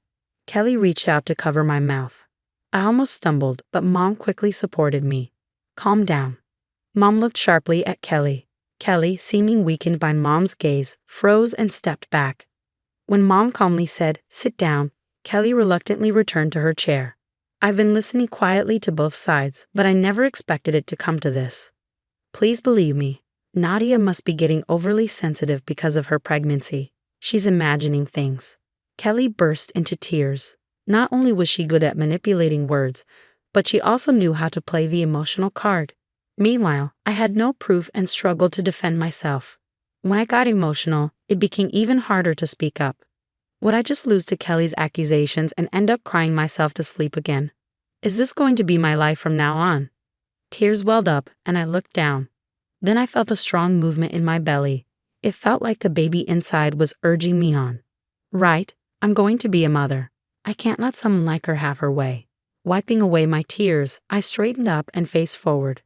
I may be extra cautious for the sake of my precious child, but this is not imagination. Kelly, you did kick my belly. Kelly looked at me, eyes wide. Ignoring her reaction, I continued. And it's not just that. You've been unkind to me multiple times. You threw away my clothes, bumped into me, and today you didn't let me rest. It was terrible. and then your actions earlier. If you call all that imagination, then you're just shameless. After I finished speaking, I took a deep breath, and Kelly glared at me, her face turning red. Do you even know what you're saying? Do you think yelling will shut me up? Maybe in the past, but not anymore. I gently stroked my belly and locked eyes with Kelly. For the sake of this child, I won't let myself be beaten by someone who's just good at talking and being loud. I won't be defeated by a bully. What did you just say? Kelly's anger flared, her nostrils twitching as if she was ready to explode. But I wasn't afraid. I couldn't stay silent any longer. Come at me if you dare. I braced myself for a confrontation, ready for whatever might come next. But then something unexpected happened. My mom burst into laughter. Both Kelly and I froze in surprise. Mom finally composed herself after a deep breath. A cornered mouse will bite the cat, as they say, she murmured, then cleared her throat and looked between Kelly and me. Kelly, do you have anything else to add? You can't possibly believe what she's saying. It's all nonsense. Is that so? But you know, Kelly, I only believe what I see with my own eyes. Then Mom repeated the words Kelly had used when she snatched away the cushion. You were just resting, being a daughter-in-law, right? Why would Mom know those words? I saw everything from the beginning. I was so shocked I could hardly breathe. I couldn't believe what I was seeing and couldn't move immediately. I'm sorry for frightening you, Nadia. Mom murmured an apology, and I quickly waved my hands, saying it wasn't her fault. Mom had seen everything, not just a part of it, but everything. So Kelly had been lying in front of Mom. Realizing the seriousness of the situation, Kelly's face went pale. I had been worried about Kelly's behavior towards you, Nadia, but without evidence and being an old woman, I thought it was inappropriate to interfere. I never expected it to come to this. Even Kelly was speechless. I thought I might need to intervene, but Nadia, you handled it so well. That's what a mother looks like. You did amazing, just like my own daughter. Mom smiled warmly and nodded approvingly. Seeing her gentle expression, I finally relaxed and found myself crying in her comforting embrace. Then Tom, my brother, and Dad were summoned from the other room for an urgent family meeting. After discussing everything, we decided to cut ties with Kelly. Mom would coordinate our visits to ensure we wouldn't run into her. My brother, upon learning the truth, turned pale and kept apologizing to Tom and me. It turned out Kelly's behavior stemmed from jealousy. She was upset that I was pregnant while she couldn't conceive. I couldn't forgive her, but I did feel some sympathy. Later on, I gave birth safely. Tom cried tears of joy and stayed by my side at the hospital every day. He quickly adapted to taking care of everything except breastfeeding. Though the journey was tough until the birth, I knew the real challenge was just beginning. Mom and I grew much closer after that incident. I felt the love and support of everyone around me. With their help, I'm determined to raise our baby well. It seems like a rare item. Why does my younger sister-in-law own something like this? And even more importantly, my brother should prioritize respecting his own sister instead of some other woman. On the day of the wedding, before the ceremony began, I wanted to relax by checking on my cat using a pet camera. But instead of seeing my cat, the camera showed my dressed-up sister-in-law who was at our wedding. She didn't know there was a camera there and was going through my things without permission. When I showed this to my husband, he got really angry and stormed into the room where his relatives were waiting, showing them the live footage. My sister-in-law was caught singing and complaining about my husband while trying on my things. When my in-laws saw her behaving badly, they looked shocked and quickly left the room. A few minutes later, my sister-in-law faced the consequences of her actions, thinking she hadn't been caught and acting boldly. I've been working at the same company since I finished university 3 years ago. About 2 years into my job, a male colleague who I had grown close to confessed his love for me and asked for a serious relationship leading to marriage. I happily accepted his proposal.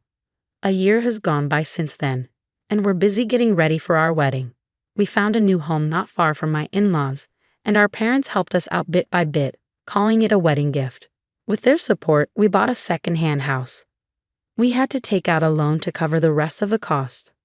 But both my husband and my in-laws agreed that I should keep working after we got married. We were hopeful that by working together, we could pay off the loan faster. We chose a house instead of an apartment for a special reason. I really love cats, and I grew up surrounded by them at my parents' house. When I went to university in another state and had to live on my own, I couldn't imagine leaving my cats behind. When I decided to live alone, my parents weren't keen on me taking a cat with me, but I convinced them by promising to work part-time and take care of it myself. In the end, I could only bring one cat from my parents' house, but I made sure it didn't feel lonely while I juggled my studies and job. After I graduated, I stayed in the same apartment that allowed pets, but after getting married, it became clear that the apartment was too small. I was really upset at the thought of having to send my cat back to my parents' place. Cats mean a lot to me. They're like close companions. Having my beloved cat with me helped me through tough exams and the loneliness of living alone for the first time. My husband knew about my love for cats even before we started dating, so he was fine with having one. But it was hard to find a place that allowed pets. It wasn't too difficult to find a small place for one person, but finding something suitable for two adults, possibly with kids later on, and within our budget was proving tough. During a visit to my in-laws' home for wedding arrangements, I bonded with my mother-in-law over our love for cats. Since she was from the same area as my in-laws, I thought she might know about places to rent that allowed pets. Excitedly, she suggested, "Why not buy a house?" It turns out my mother-in-law used to live with cats before she married, but had to stop when she found out my father-in-law was allergic to them. Maybe feeling a bit guilty, my father-in-law didn't object to the idea and even helped us financially. Feeling it wouldn't be fair to rely only on my in-laws, I told my parents about the situation. They offered to help, mainly for the sake of the cat. My dad kept saying it was just for the cat's sake, but my mom assured me, "He's just shy, don't worry. It's a wedding gift," and gave me a knowing smile. My dad has always been reserved about showing his true feelings, and it was funny to see him act shy at a time like this. My mom and I couldn't help but laugh together. Thanks to our parents' help, we found our new home much quicker than expected and decided to move in before the wedding. My mother-in-law, who loves cats and stays active despite being in her 50s, works part-time, enjoys hobbies, and regularly visits a cat cafe to relax. Knowing she'd get along well with our cat, I invited her over soon after we moved in. To my surprise, our cat really liked her, and they had a great time together. Since then, she's been visiting often, not just to play with the cat, but also to share recipes and gossip about my husband's favorite dishes. She's gone out of her way to bond with me, and it's made our relationship really strong. My husband and I are already living together in our new home, so it feels like we've started married life early. We work at the same company, but he recently got transferred to a different department, which he's excited about. Even though our work hours differ, we both pitch in with household chores and cooking dinner when we get home. So far, we've been managing things pretty evenly. During our commute, my husband reads the newspaper for work, while I check on our cat through the pet camera. It's a routine that helps us both relax. Even on the crowded train, seeing my cat calms me down a lot. It's just one good thing after another. When I went to my husband's family home to formally meet everyone, I didn't just meet his parents for the first time. I had heard about his unmarried sister since we started dating. She's quite adventurous, with a love for traveling internationally. Instead of a regular job, she does different part-time work to save money for her trips. It seems like she's living her dream. I've always admired people with passions, and I believe that when everyone has their own interests, they tend to respect and get along with each other. So her unconventional lifestyle wasn't a big deal to me. To be honest, one big reason I chose to work full-time was because I love being surrounded by cats. Having the security of paid leave in case something happened to them was a big factor for me. Part-time jobs usually don't offer that. I also have a strong desire to travel. When I lived at home, I went on a few international trips with my family. Exploring new places is always exciting, and I thought I'd get along well with my sister-in-law. However, my husband had a lot of complaints about her. He told me how she caused him trouble, like spending his money without permission or dipping into the savings he worked hard to build up from his own part-time job. Thinking his piggy bank was an easy target, he even had to get his own bank account set up by his parents, but she still somehow managed to access it without his consent. He used simple pins back then, which made it easy for her to take advantage. He felt like he was being robbed. He was really upset, maybe because he was remembering those emotions, as she also had a habit of using and damaging his belongings without asking. Their relationship seemed strained. My husband's story sounded truthful and not exaggerated. But I didn't want to pick sides and ruin my relationship with my sister-in-law before it even began. While I listened to my husband, I made a mental note to stay neutral. The sister-in-law I met was nothing like the way my husband described her. She was completely different. As we all sat down for dinner with the in-laws, she opened up about her hobbies and was really easy to talk to. Despite the tension with my husband, I felt like we could get along, especially as women. She's in her early 30s but has a really positive outlook on life, probably because of her carefree lifestyle. However, I couldn't shake the feeling that maybe she was putting on an act. Was she being cautious around me, or was she exaggerating her carefree persona out of consideration? That's what I wondered. But as the evening went on and we all shared warm conversation, my in-laws officially welcomed us into the family with words of encouragement. My mother-in-law, drawing from her own experience, mentioned how tough it can be to balance work and household chores. She encouraged us to support each other. My husband, who had decided to support my career, confidently said he could handle the household chores, having learned from his mother. She seemed a bit worried and told us not to hesitate to ask for help if we needed it.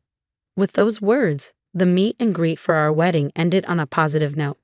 Things took a turn for the worse when my sister-in-law, unaware of the atmosphere, piped up, "With both of you working, you'll be swimming in money, right? Saving up for a rainy day, huh? If I end up single and old, you'll take care of me with that savings, won't you? So if I never marry, you've got my back." Her suggestion was that we should live off my husband's salary alone and save my entire paycheck so that if she never got married and grew old, we'd use that money to support her. I was shocked. It took me a moment to process what she had said, and I was speechless. But my husband understood immediately. "Are you serious? Why should we worry about your retirement when you've chosen not to plan for it?" He snapped back.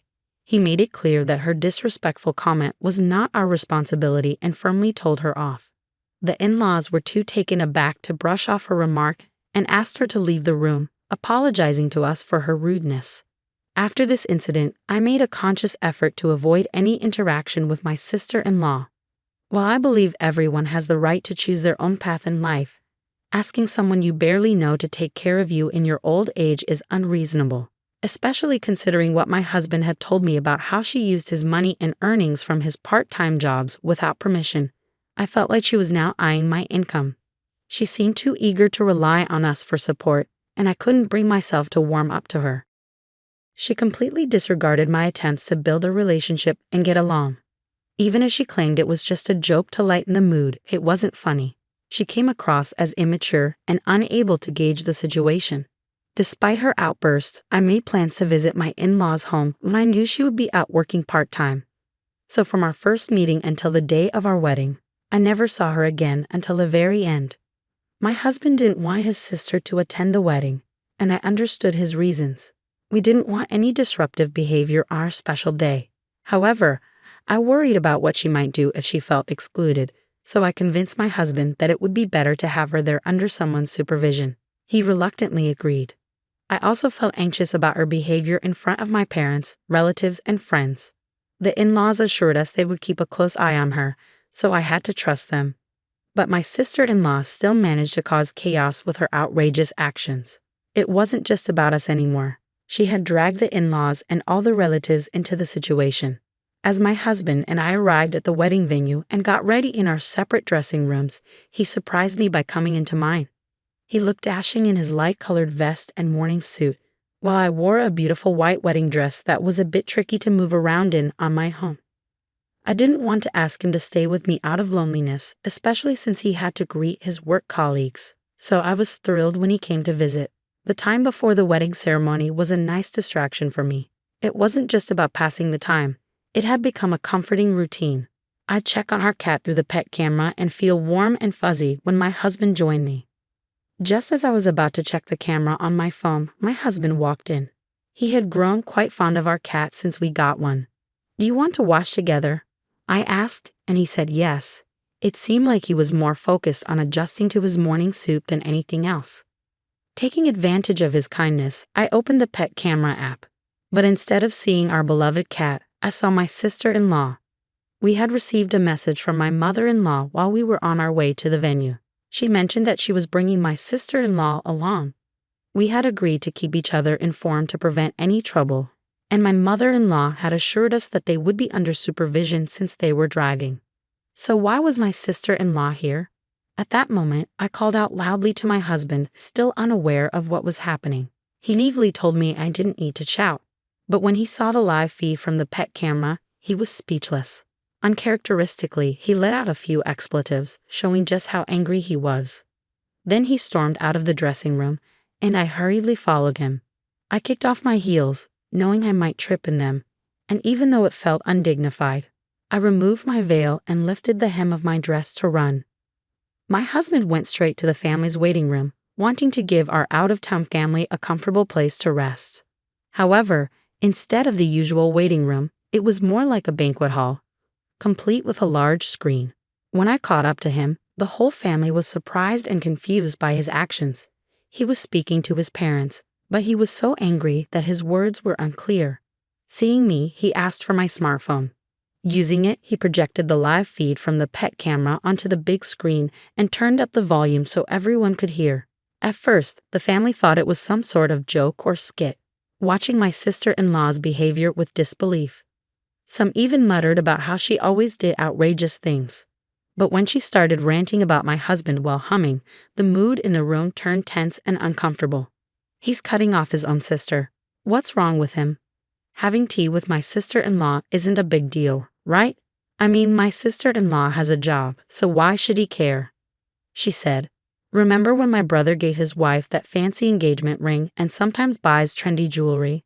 I'm sure that was all for me, she muttered, thinking she didn't need those accessories anymore since she was single. My sister-in-law went through my dresser meticulously, even saying she'd sell anything that didn't suit her or looked valuable. I had given my mother-in-law a spare key so she could visit and play with the cat anytime. Knowing this, my sister-in-law, who had been banned from our house, took advantage of my mother-in-law's absence during the wedding to sneak in and search for valuables. When my in-laws realized what had happened, they immediately apologized to me, their faces pale with shock. When we arrived at the venue, my sister-in-law excused herself to use the restroom. Normally, you wouldn't think someone needed to be washed all the way to the restroom, especially if they were brought to a venue. My husband, my in-laws, and I never expected my sister-in-law to do something so extreme as to come to the venue without informing us. Who would have imagined that on the day of her own brother's wedding, she would sneak into our house to steal? My in-laws apologized again, stressing that stopping my sister-in-law's actions was the priority. With that, my father-in-law hurried out of the waiting room, followed by my mother-in-law. The relatives on my husband's side seemed bewildered. They might have been struggling to process their feelings, worried that a criminal might be part of the family. Unaware of the relatives' concerns, my sister-in-law found branded accessories in my dresser and tried them on with a satisfied smile, even checking their resale value on her phone. The relatives in the waiting room began to grumble about my sister-in-law's behavior and expressed distrust towards the in-laws who raised her. They questioned her upbringing, suggesting that being unemployed and single past 30 might have led to her actions. Regarding this, I wonder if my husband should apologize. He doesn't care about the relatives' opinions and is focused on making his sister atone for her actions. I could see him struggling to control his anger, clenching his fists repeatedly. I felt angry and shocked, but I realized my sister-in-law and I were very different people. Talking to someone like her would be pointless. Even if she faced consequences, she'd likely forget about it by the next day. She doesn't learn from her mistakes or have any desire to grow. I swore that even if my husband or in-laws begged for forgiveness, I wouldn't let her back into our lives. But I doubted my husband would want that either. About 10 minutes after my in-laws had left, the live video took a dramatic turn. As my sister-in-law was busy searching through our things, my father-in-law burst into the room before she could react.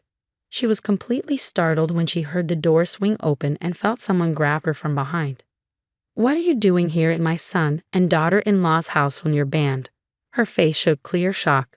Our new home didn't have any security measures, and it seemed she had done her research knowing this. She must have found a way to sneak in without being noticed by the in-laws, knowing my mother-in-law had a spare key. But she clearly hadn't thought about what would happen if she got caught. She stumbled over her words, trying to make excuses. I was asked by my sister-in-law. Look, I even found the jewelry. That's proof, right? Following behind, my mother-in-law entered the room holding a smartphone. She loudly announced that she would report the illegal entry to the police. Why would I ask you, someone who's banned, and why are you wearing the jewelry you claim to have found? She demanded. My sister-in-law's feeble excuses were met with strong arguments from my mother-in-law. As my sister-in-law looked for a way to escape, my father-in-law held her down with all his weight. She complained of pain and said she would suffocate, but my father-in-law firmly told her that if she could shout, she wasn't going to die. At that moment, the police arrived, having been notified. They took my sister-in-law away as a trespasser, but she kept resisting, claiming, just because I entered a family member's home, that's trespassing. Are the police idiots? My mother-in-law informed her that all the evidence was there, and the entire family had seen it happen in real time, thanks to the pet camera. When my sister-in-law saw the bedroom camera, she seemed to give up and was quietly taken away by the police. I felt relieved at the sight. I hadn't expected my in-laws to involve the police, but I was grateful they took appropriate action. However, it was complicated to feel simply happy about it, knowing that a real sister had committed a criminal act. Despite their animosity, they were still siblings, and I knew my husband must have his own thoughts about it. The relatives in the room on my husband's side were in shock. The fact that a criminal had emerged from the family was hard to swallow. Some were disappointed, while others openly expressed their anger at the disgrace. Amidst the chaos, my in-laws returned after handing my sister-in-law over to the police. Naturally, the wedding couldn't proceed under these circumstances and was canceled. Some guests had traveled long distances to celebrate with us, and others had rearranged their schedules to be there. I felt a mix of regret and a desire for understanding. My in-laws quickly realized my feelings and repeatedly apologized to us, bowing their heads. My mother-in-law blamed herself for not keeping a better eye on her daughter and apologized repeatedly. She also silently endured the furious remarks from the entire family, apologizing endlessly for bringing such disgrace upon them. When my parents, concerned, peeked into the room and saw the chaos, they asked me for an explanation. I could have told my parents that my sister-in-law had broken into our new home to steal, but I wasn't sure how much they would believe. However, when my in-laws noticed my parents were there, they came over and apologized to them without explanation. As they revealed what their daughter had done, my parents' expressions grew complicated. My husband knew his sister had issues, but he had no idea she was this foolish. Despite being a victim himself, he, along with his parents, apologized to mine. But neither my parents nor I could simply brush it off, and a heavy, indescribable silence hung in the air. After some thought, my parents said they would leave future decisions up to us. But they agreed to cancel the wedding for the time being, and that settled things. Later, my sister-in-law got off with just a fine because it was her first offense, and she hadn't actually stolen anything. My husband bitterly remarked that she should have been arrested for theft and spent some time in jail. I somewhat agreed, wanting nothing to do with her going forward. Although she only received a fine, she now had a criminal record, and my in-laws severely scolded her for breaking into someone's house while they were away. Even though she was family, my daughter would know right from wrong well past the age of 30. My father-in-law was furious to the point where I thought his veins might burst, and I heard he disowned her right then and there. She had to cover all the wedding-related expenses, including those from the cancellation. My sister-in-law, who had spent all her part-time job earnings, had to borrow from various lenders to cover the costs. Some lenders were reputable, but others operated in shady ways, barely within the law. Now, she faced a future of hard work and being pursued by debt collectors. Unable to accept what had happened, my sister-in-law turned to social media to express her frustrations and seek sympathy. However, instead of support, she faced a wave of criticism. Her photo, real name, and criminal record were spread all over the internet, and a simple search would bring up these details. Although she later deleted her posts, someone had saved the logs, ensuring that her rants remained online. Even when she created new social media accounts, she was quickly identified, ensuring that her criminal past continued to haunt her. She lost her previous part-time job because her criminal record could damage the reputation of the company. Additionally, she was fired from other jobs after her coworkers found out about her past. Currently, she's struggling to get by, working physically demanding jobs like construction, and barely managing to make her debt payments. It's nearly impossible for her to resume her hobby of traveling abroad. After everything settled down, we had a small, intimate wedding with just close friends and family. It was a do-it-yourself affair with the help of colleagues and friends. But it was filled with love and will be a cherished memory for life. We've also adopted a new cat and are enjoying our happy days surrounded by our furry friend and supportive loved ones. My name's Jennifer, and I'm 32 years old. I work in a busy city called New York, where people believe in working hard to succeed. My husband, Donnie, is 30 and works too. We got married 2 years ago. Donnie might seem a bit unreliable sometimes, but he's actually really kind. He's good at helping out with chores around the house. I'm a career-focused woman. I love my job and feel proud when I do well. In my job, if you work hard, you can move up. But there's a downside. Sometimes they might ask you to move to a different place. And if you want to have a baby, there's no rule about taking time off. Many women quit their jobs when they get married or have kids. I used to think the same way. I wanted to focus on my career and didn't plan on getting married. When Donnie asked me to marry him, I said no at first. I told him, I love my job. I'm in charge of a team now, but I want to go even higher. I can't imagine settling down or having kids. But Donnie understood. He promised we'd share the chores and wouldn't have kids. Eventually, I agreed to marry him because he was so understanding. Both Donnie and I work, so sometimes we don't split the chores exactly as we planned. But we help each other out, and I think we do pretty well. Sometimes my in-laws make annoying comments like, "You should focus more on your home than your job," or, "When are you having kids?" But it's not too bothersome because Donnie always supports me. Living with Donnie has been nice, and I've learned to enjoy being married. Then, one day, my boss, who's the head of our department, called me about a possible move to a different office. He said, "What do you think? You'd work at a branch office for a while, but you'd come back here after 2 years. You'd have a good position there, and if you do well, you'll get promoted when you come back. You might even become the first woman to lead a department. It's a pretty good opportunity, right?" Accepting or refusing this move could decide if I'll get promoted at my job. Everyone who's become a boss or higher has done a move like this. If I say no, I might stay in my current job, but I could also get moved to a less important position. Before I got married, I would have taken this chance right away, but now, being married made me feel hesitant. I told my boss, "Thank you for thinking of me. Personally, I'm interested, but since it involves moving, I want to talk to my husband first. Can I give you an answer after that?" He said, "All right, you're married. You can choose to go alone or move with your family. Talk it over. I'm hoping for a yes." When I got home, I talked to Donnie about it. I've been offered a job transfer. I might have to move to the countryside, but if I do well for 2 years, I can come back here. And if I keep doing well, I could get promoted. I want to take this offer if you're okay with it, Donnie. We can move together, or I can go alone. What do you think? At first, Donnie was surprised, but then he thought about it and said, "If you take this transfer, Jennifer, your dream could come true, right? I can't move with you because I have my job here, but don't worry about me. Go for it." With Donnie's support, I told the company I'd go for the transfer alone and started discussing the details. They agreed to pay for my moving costs and offered some good benefits, like considering my travel days as work days. So I decided to accept the transfer to the branch office. I got the official transfer order and chose to live in a company apartment, which was affordable. On moving day, the movers had already taken my stuff, and Donnie came to say goodbye at the station. "Thanks for seeing me off. I'll keep in touch, and I'll try to come home as much as I can." "Yeah, I'll be waiting. But remember, even though you're working from afar, don't overdo it," Donnie said. "You too," I replied. "It's time. Take care, okay? I'm heading out," Donnie said as he left. And that's how my life as a remote worker began.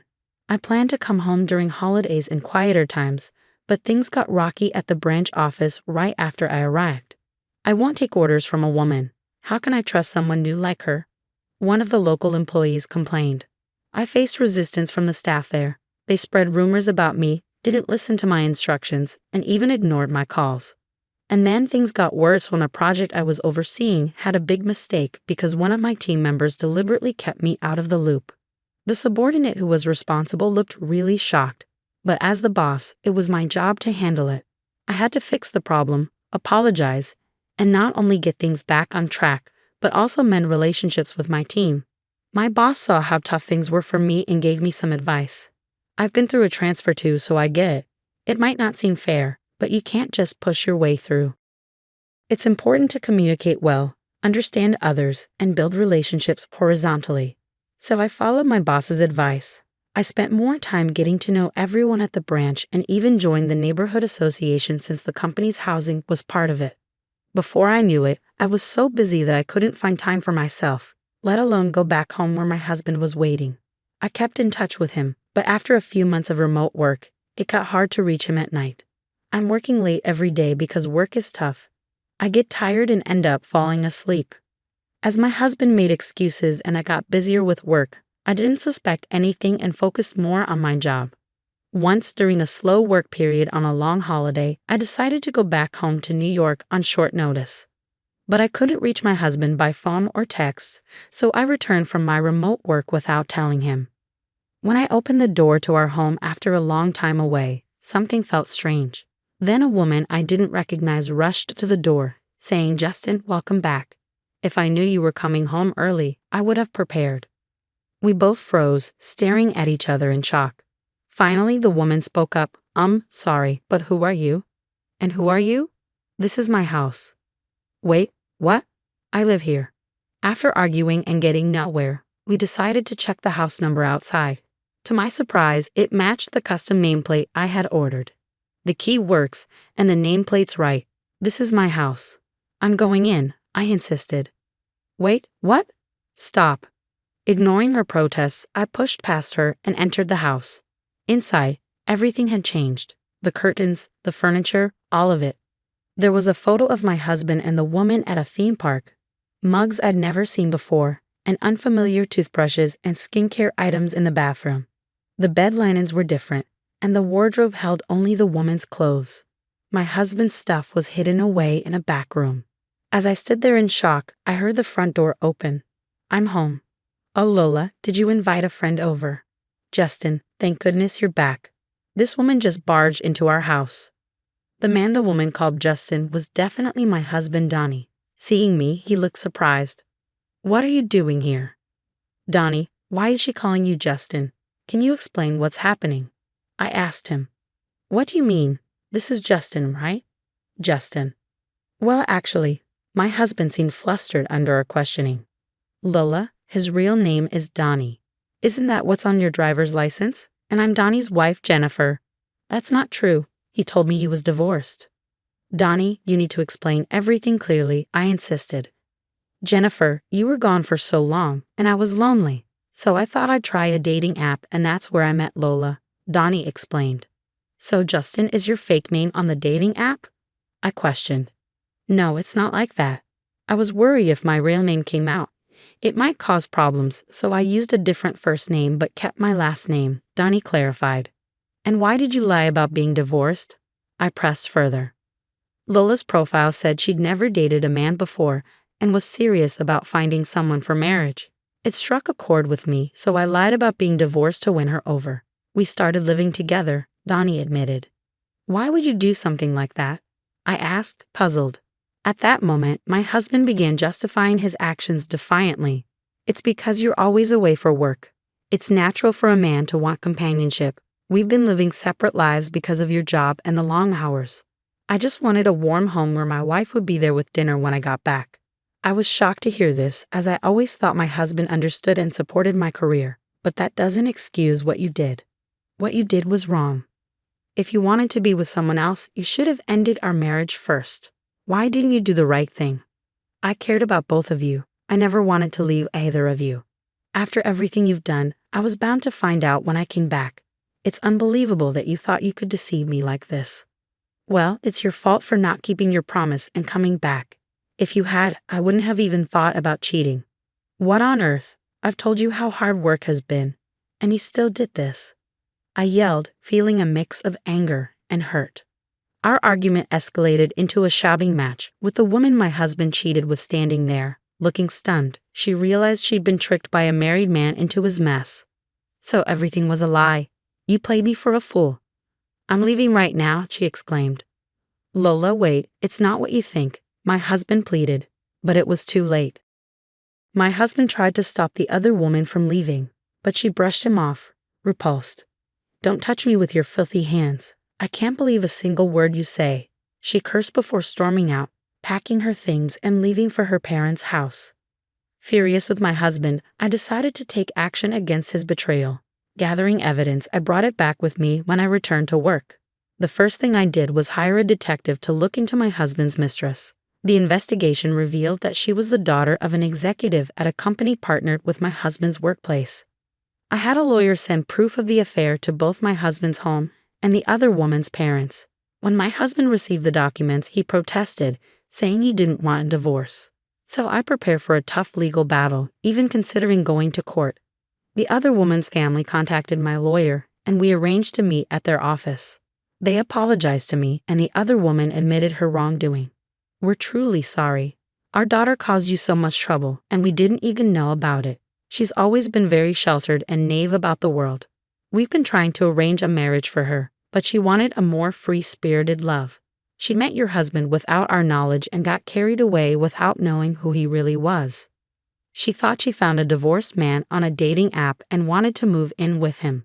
We told her to stop seeing him, but she didn't listen. She was so caught up in her fantasies that she ran away from home to be with him. Our daughter was shocked to find out she was the other woman and blames herself. She's getting therapy now. We're willing to pay you $50,000 as a settlement and hope you'll keep this matter private. The other woman and her parents shook my hand firmly. I understand your apology, but I have one condition. I'm preparing for a divorce, but my husband won't agree. If you're willing to cooperate and provide testimony if this goes to trial, then I'll accept the settlement. Okay, we'll cooperate, but we don't want our daughter to have a permanent record of this. Is there any other way we can help punish him? Well, it just so happens that his workplace is our client. In an unexpected turn of events, the woman my husband cheated with and I teamed up. We planned to give him a taste of his own medicine. His workplace was about to face a crisis because he had upset an executive at one of their client companies. And guess who would take the fall? Only my husband. Meanwhile, back at home, his parents were trying to reach out to him, unaware of the chaos. Jennifer isn't answering our calls, and she won't call back either. Is she so caught up in work that she forgot about us? When is she coming back? We miss seeing our grandchild, his mother said. Mom, you don't get it. I cheated on Jennifer while she was away, and now it looks like we're headed for divorce, my husband confessed. His mother replied, that woman who puts work before her husband is to blame. Maybe it's better if you end things with Jennifer and get back together with the woman you cheated with. My in-laws seem to think that the other woman's family had more money than ours, so they sided with my husband and his lover, attacking me relentlessly. They called me repeatedly, but I blocked their calls. Then they started calling me at work. When I refused to talk to them, they showed up at my workplace, causing a scene. Let go of our son. It's because of you being such a career-focused woman that our son cheated. He'd be happier with his lover, so stop interfering, they demanded. What are you even saying? I want to divorce Donnie. He's the one refusing. Plus, the woman he cheated with doesn't want him back. He tricked the daughter of a big-shot executive into dating him, and they're furious. It's going to be a big mess, I explained. Once they realized their son had angered an important client, my in-laws suddenly changed sides and tried to be nice to me. We had no idea it was this serious. We must have misunderstood. We're sorry. Our son messed up, but he feels bad. You'll forgive him, right, Jennifer? They pleaded. I have to decline. You just insulted me, and now you're asking for forgiveness? Please leave, I told them firmly. When they refused to leave, I had security escort them out. Because of the scene they caused, my company decided to sue them for disrupting business. After all the drama, I finally got the compensation from my husband and got the divorce. The other woman's family also demanded compensation for their daughter's suffering and therapy costs. With the loss of his job and having to pay hefty settlements, my husband was now in deep debt. He couldn't afford to quit, and he was trapped. 2 years had passed since my assignment started. When everything settled down, I finished my assignment successfully and was getting ready to go back to the main office. My hard work paid off, and I got promoted to department manager. If I hadn't taken the assignment, I might still be stuck in a loveless marriage. But I realize now that a man like him would have cheated sooner or later, and I would have clashed with his parents anyway. I've learned that I'm better suited for work than family life, and I'm incredibly fulfilled and happy now. My younger sister, Lois, called me just before our mom's funeral. She hadn't replied to any of my messages, so I was surprised to hear from her. She told me she'd just come back from Hawaii with Keith and brought me some chocolates. I was really upset because she hadn't bothered to respond to me earlier, so I ended up yelling at her in front of everyone at the funeral. I said something hurtful about her taking my husband, which was a terrible thing to say. Lois was confused and just asked, "What?" before I hung up on her. I turned off my phone and tried to calm down as I sat with the rest of the family. My name's Emily, and I just turned 38. I grew up in a family of 4. My parents, my sister Lois, who's 6 years younger, and me. My parents were pretty strict, especially with me being the oldest. But they always spoiled Lois because she was charming. Whenever she wanted something, she'd flash a smile and say, "Emily, I want this," and I usually give in. Unfortunately, this didn't change even as she got older, and she became quite a troublesome sister. Dad passed away 8 years ago from an illness, and about 6 months ago, Mom got a terminal diagnosis. She was in and out of the hospital. I married Keith, a colleague, 2 years ago and moved out to an apartment near my office. For the past 6 months, I've been driving an hour each way to take care of Mom between work.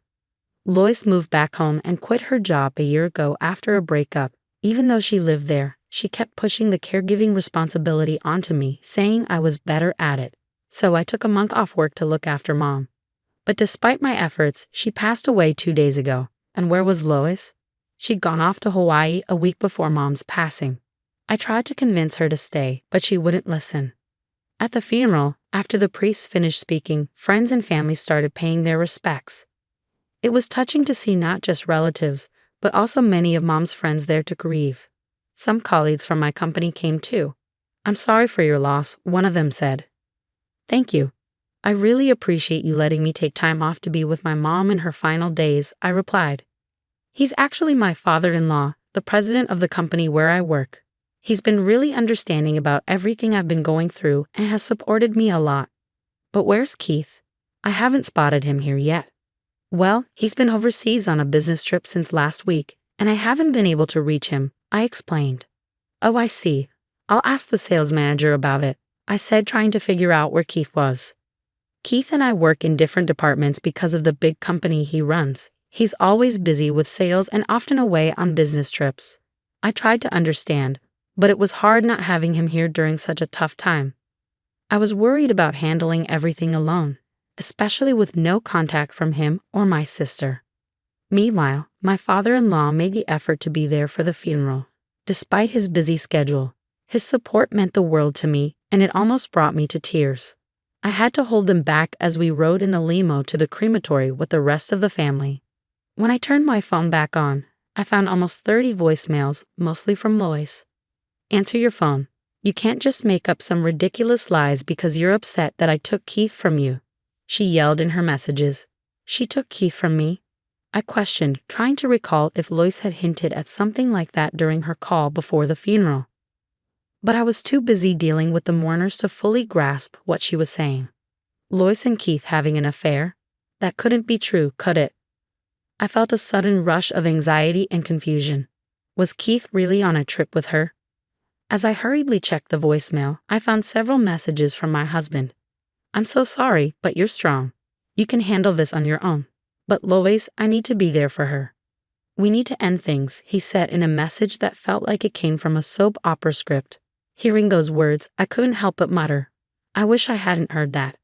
Finding out that my husband and sister were having an affair and enjoying themselves in Hawaii during my mother's funeral felt like a cruel blow.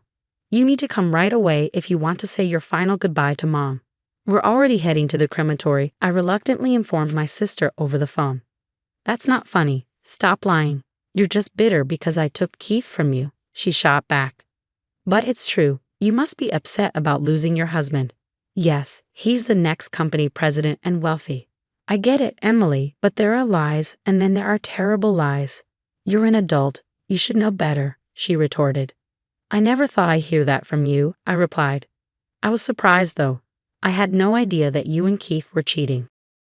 I could almost hear the smirk in Lois's voice. She'd always loved playing tricks on me since we were kids and would laugh when I fell for them. I sighed in frustration. Anyway, this isn't the time for this. If you want to say your final goodbye to Mom, come now, I urged. I'm tired of that lie. So why do you have cheese? Lois asked abruptly. Ask his father, I replied, throwing the question back at them. I could hear them discussing on the other end, probably caught off guard by me bringing up his father. Eventually my husband, who seemed to be with Lois, took the phone.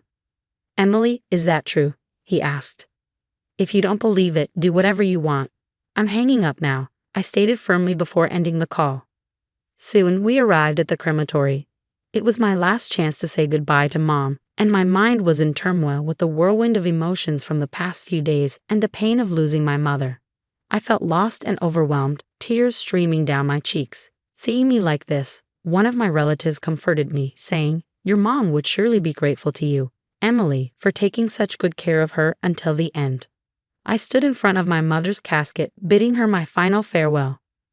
Mom, thank you for everything. I'm going to miss you so much, I whispered.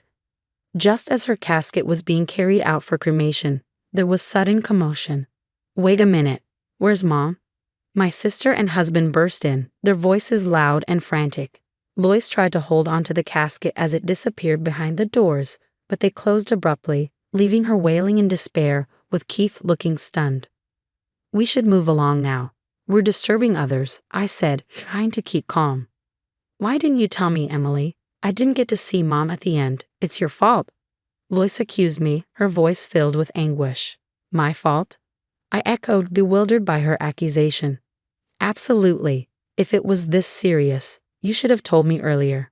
You never said anything. Lois accused, her voice filled with frustration. I couldn't help but feel exasperated. How many times had I explained our mother's health condition to her? Every time she'd just brush it off, saying, I don't know how to handle any of this. I'll leave it to you, Emily. That's right. This all happened because you didn't explain how serious Mom's condition was. It's your fault, Lois continued to blame me. Even Keith, my husband, joined in, pointing fingers at me. I stared at them in disbelief. Then what were you two doing all this time? I demanded, my voice rising with anger. They gasped, finally falling silent. If you can't say it, I will. You were off on a fun-filled romantic getaway in Hawaii together, weren't you? As the relatives murmured, clearly taken aback by the unfolding drama, I couldn't help but feel the weight of their disbelief. For so long, whenever they asked, what's wrong with Lois? Or isn't Keith coming? I've been making excuses for them, trying to shield them from judgment. Mom, I'm sorry. I really wanted to say goodbye to you more peacefully, I whispered in my mind, seeking her forgiveness. Gathering my resolve, I knew I had to clear the air. When did this affair start exactly? You both knew I was on leave caring for Mom, right? I was struggling, asking for help countless times, but all you did was have fun together, didn't you? I questioned, my voice tinged with frustration and hurt. Enough. It's all your fault, Emily. You didn't keep Keith close enough. Lois snapped back. What's that supposed to mean?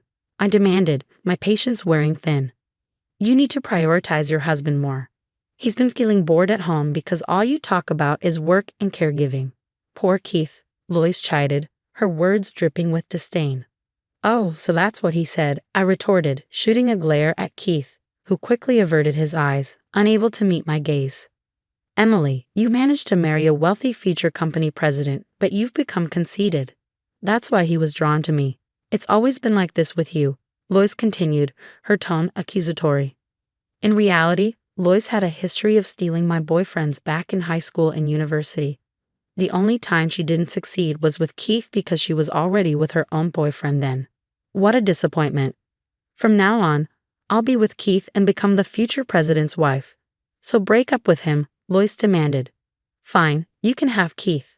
I'll divorce him, I declared, my resolve firm. By then, I was beyond caring. When I decided to marry Keith, I had no clue he was the president's son. He worked at a regional branch and later joined my department at headquarters. Keith was charming, easygoing, and quickly became part of our team. As we grew closer, I developed feelings for him. We started dating, and when he proposed, I was thrilled. It wasn't until I visited his parents' house that I learned his father was the company president. It was quite a shock. So promise me you won't come back later begging to avoid the divorce, Keith pleaded. I won't do that, I assured him. Are you really sure about leaving me? He pressed. Yes, I am, I replied firmly. If you leave me, no man will want to marry a workaholic like you. You know that, right? He warned. I'll live my life as I please on my own terms. But for today, please just say your final goodbye to Mom properly, I pleaded with him. Keith and Lois exchanged knowing looks, smirking as if they had won some sort of victory. The relatives watched on, their brows furrowed, clearly disturbed by the unfolding situation. I'm truly sorry for the scene you all witnessed. I apologized to my relatives, feeling a pang of guilt. I heard Lois whispering to me, always playing the good girl. I hate this about you. I've tolerated a lot from her because she's my younger sister, but I've had enough. I won't consider her family anymore. I'm divorcing Keith, and now I feel like I have no family left. All I can do is prepare myself for that reality. I bit my lip, feeling the weight of it all. 2 weeks have passed since then. I moved out of the apartment I shared with Keith, packed up everything, and settled into a new condo near the office. I've even put my parents' house up for sale. There's nothing left tying me to the past. Lois has moved in with Keith as I moved out. Keith and I have already finalized our divorce papers and submitted them to the courthouse. I'm sure they're happily starting their new life together now. Now that I'm done with Mom's paperwork, it's time for revenge. Watch over me, Mom, I whispered to her portrait, a determined smile on my face. Enjoy your honeymoon phase while you can, you too. The next day, as I went back to the office to sort out my job reinstatement, my phone buzzed incessantly with voicemails piling up. Hey, what's happening? We're divorced, right? Why am I being asked to pay $30,000? Keith's voice sounded confused and agitated. Worried they might show up uninvited at my new place, I suggested meeting at a local diner to discuss. Once we sat down, Keith was furious, practically frothing at the mouth. I got some legal document. What's going on? We're already divorced, aren't we? He yelled. Exactly. I'm just as confused, Lois chimed in, equally puzzled. I had instructed my lawyer to claim $40,000 from Keith as my share of the property and $30,000 from Lois for her portion of our mother's medical care coverage. The documents must have arrived at their places. It was something they should have anticipated, but evidently didn't. I was exasperated. You just need to pay what you owe, I insisted firmly. That's not fair. Don't think you can get away with this. I've suffered a lot of emotional distress. Should I sue you for that too? Keith threatened angrily. Emotional distress? You cheated, plain and simple. So pay up, I retorted, refusing to back down. They fell silent, perhaps realizing they couldn't argue with the law. Then, after a pause, Lois turned her gaze towards me. So Emily, it's all about the money for you after all, she remarked coldly. Fine, I'll let Keith handle the payment. If I borrow from my dad, we can easily come up with the $70,000. Keith, I know you don't have any savings. Lois, are you really okay being with a guy who has no money? I interjected. Keith will become president soon, then he'll be wealthy. It's just a matter of time, Lois replied confidently. Oh, Lois, you're after the money too, aren't you? I couldn't help but comment, feeling a mix of disbelief and disappointment. No, I have plenty of love. Dad's been saying for a while that he'll retire at 65. So in 2 years, I'll be president, Keith asserted confidently. Really? That would be something, I replied, trying to hide my skepticism. I'm definitely going to be president. I'm his only son, Keith affirmed. I wonder. I couldn't help but chuckle, my doubt seeping through. I can't believe this. Has she lost it? Lois muttered, clearly annoyed. But the real revenge plan I had in store was just getting started. Keith, you've been taking a lot of time off work, citing family funerals, right? I asked casually. Well, my mother-in-law is family too, Keith replied, trying to justify his absences. That's true, but the company is aware of what you've actually been up to, I continued, watching Keith's expression carefully. Huh? What do you mean? He asked, clearly confused. Do you know that your father attended Mom's funeral? I dropped the bombshell, knowing I had purposely kept this information from Keith and Lois. That was you, Keith realized, his eyes widening in shock. You didn't do any caregiving at all. You have the nerve to lie about taking family leave for that.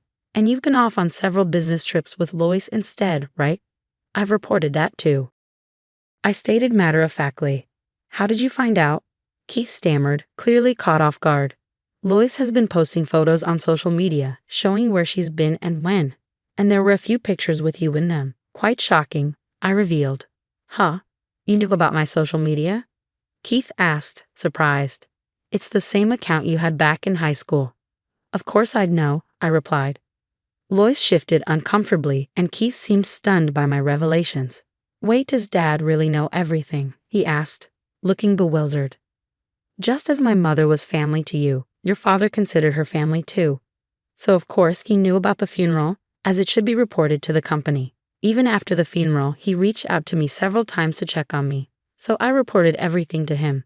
And he's quite furious. He also made it clear he has no intention of making you the next president, I explained, dropping another bombshell. Huh? But I'm his son. Keith protested, disbelief written all over his face. He said he doesn't recall ever mentioning our company follows hereditary succession. He also made it clear he doesn't need a son who would act so disloyally. I informed them, relishing their shock. So Keith won't be the president? Lois asked, her voice filled with disbelief. As I watched their pale faces, I decided to push them even further. And just so you know, I'll be taking over as president starting next month. Huh? Keith and Lois exclaimed simultaneously. In fact, I've just received the official notice from the president and my superiors at the company. I've been formally appointed as the new president, I announced confidently. There's no way they'd make you president, Keith protested, clearly rattled. If you think it's a lie, why don't you call your father and ask? I challenged him. Keith hurriedly dialed his father's number, while Lois, his new wife, watched anxiously. So Emily is really going to be the president? It's true? So I won't become the president's wife? If I had known, I wouldn't have taken you from Emily. Lois lamented, her voice tinged with regret. But you just said you loved me, Keith muttered, stunned by the turn of events. That was considering your assets, I clarified firmly. What did you say? Keith's voice rose in confusion and frustration. Unable to tolerate their squabbling any longer, I stood up. If you two want to argue, do it somewhere else. And I'll be expecting the payment. Thank you. Wait, please don't leave me. Please, sis, support me, Keith pleaded desperately. I evaded their outstretched hands and walked away. Eventually, the couple ended up divorcing. Keith was demoted by his father and eventually resigned from his job. Now he works multiple part-time jobs every day to pay off his debts to me. Lois, on the other hand, is reportedly working at a bar at night. Initially, she seemed to be doing well, but she fell victim to a bad situation after being deceived by a dishonest man. Meanwhile, I've become the president. Admittedly, it's for a small company that operates as a subsidiary in the caregiving industry, established based on the proposal I submitted during my caregiving leave. However, the caregiving sector is projected to grow in the future, and I'm determined to excel. I'll give it my all from here on out. Come over here quick. Jackson just called me out of the blue and said he threw Mom out of the house. He wants me to deal with her now, I explained, feeling confused and surprised. What? That's awful. He really kicked Mom out. Come and see for yourself, Jackson urged. Oh, when I let her take Dad's memorial tablet. Why would he be so mean? Now that there's no money left from Dad's stuff, he doesn't want Mom around anymore. He sees her as a problem. I couldn't believe it. It turns out Dad had debts, and after paying them off, there wasn't any money left for us. I had no idea about this, and to make things worse, Jackson and his wife had been living in our family home all this time. It felt incredibly unfair. It's getting dark soon. If you don't come to pick her up, Mom will be sleeping on the streets. How could you be so cruel? I will never forgive you for this, Jackson, I said, feeling upset. I don't need your forgiveness. That's just too harsh, Jackson replied, hanging up without listening to me. He didn't answer any of my subsequent calls. When I finally got through to Mom, she confirmed everything Jackson had said. Angry at him and worried for Mom, I had no choice but to drive over to where she was. Let me introduce myself. I'm Lily, I'm 27 years old, and I'm in a hurry. 3 years ago, I married Mason, who's also 27, and we've been living together since.